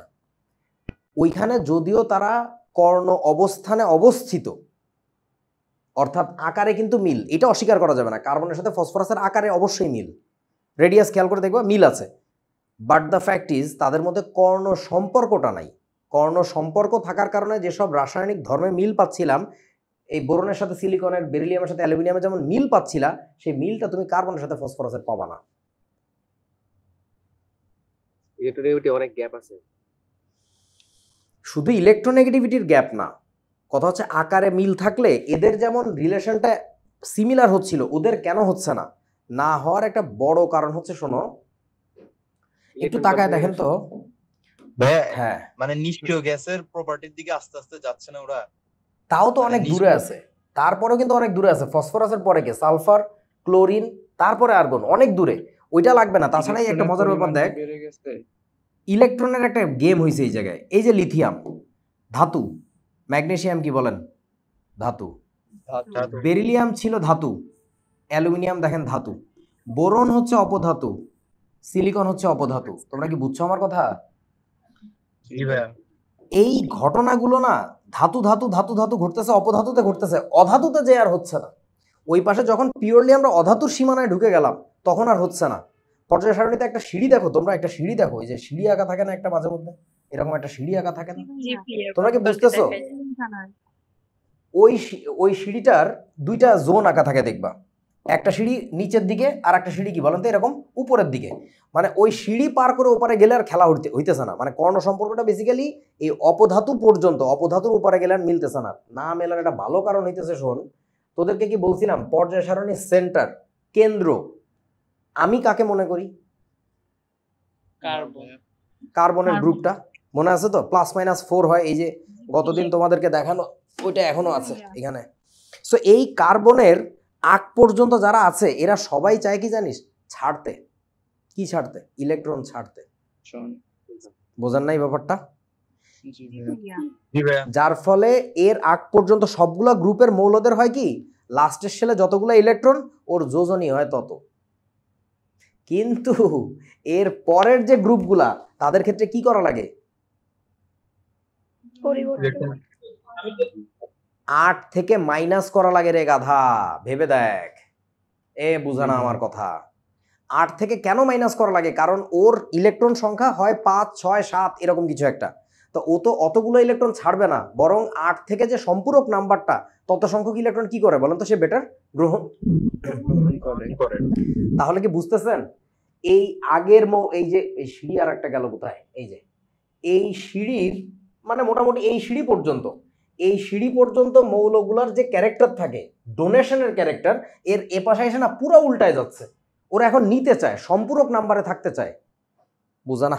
সম্পূরক নাম্বার বুঝছস তো? 8 থেকে বিয়োগ করলে যে নাম্বারটা হবে, দ্যাটস দ্য রিজন ওয়াই খেলা মেলে না। খেলা বেশ পার্থক্য, বেশ ফারাক। সো এইখানে আর কর্ণ সম্পর্কটা এক্সিস্ট করে না। যেমন ধরো তুমি, তোমাদের আরো কিছু মজার ব্যাপার দেখাই। তোমরা কি নাম শুনছো? Beryllium chloride, BeCl2। অ্যালুমিনিয়ামের যে ক্লোরাইড নাম কি বলেন তো? AlCl3 না? এই অ্যালুমিনিয়াম ক্লোরাইড তোমরা কি জানো ডাইমার গঠন করে থাকে? এটা 9, 10-এ পড়ছিলা?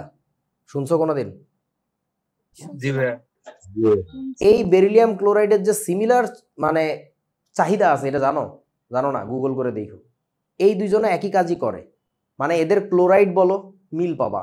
এইটার অক্সাইডের সাথে এইটার অক্সাইডের মিল পাবা। তুমি এবার আসো তো, কার্বনের অক্সাইড কি বলো? কার্বন ডাই অক্সাইড না? ফসফরাসের অক্সাইড কি? P2O3, আর একটা কি আছে বলেন? P2O5। কোনো মিল পাবি না, এক্সেপ্ট ছোট্ট একটা ক্যারেক্টার, অম্লধর্মী। আর কোনো মিল নাই, কোনো মিলই নাই, গঠনে মিল নাই, রাসায়নিক আর অন্য কোনো প্রপার্টিতে মিল নাই। জাস্ট ওই সিলি একটা ছোট্ট টপিক, অ্যাসিডিক। তো অ্যাসিডিক তো হবে, অধাতুর দিকে ঢুকলে তো অ্যাসিডিক হয়, স্বাভাবিক। আপনারা কি বুঝেছেন আমার কথা সান্দুরা?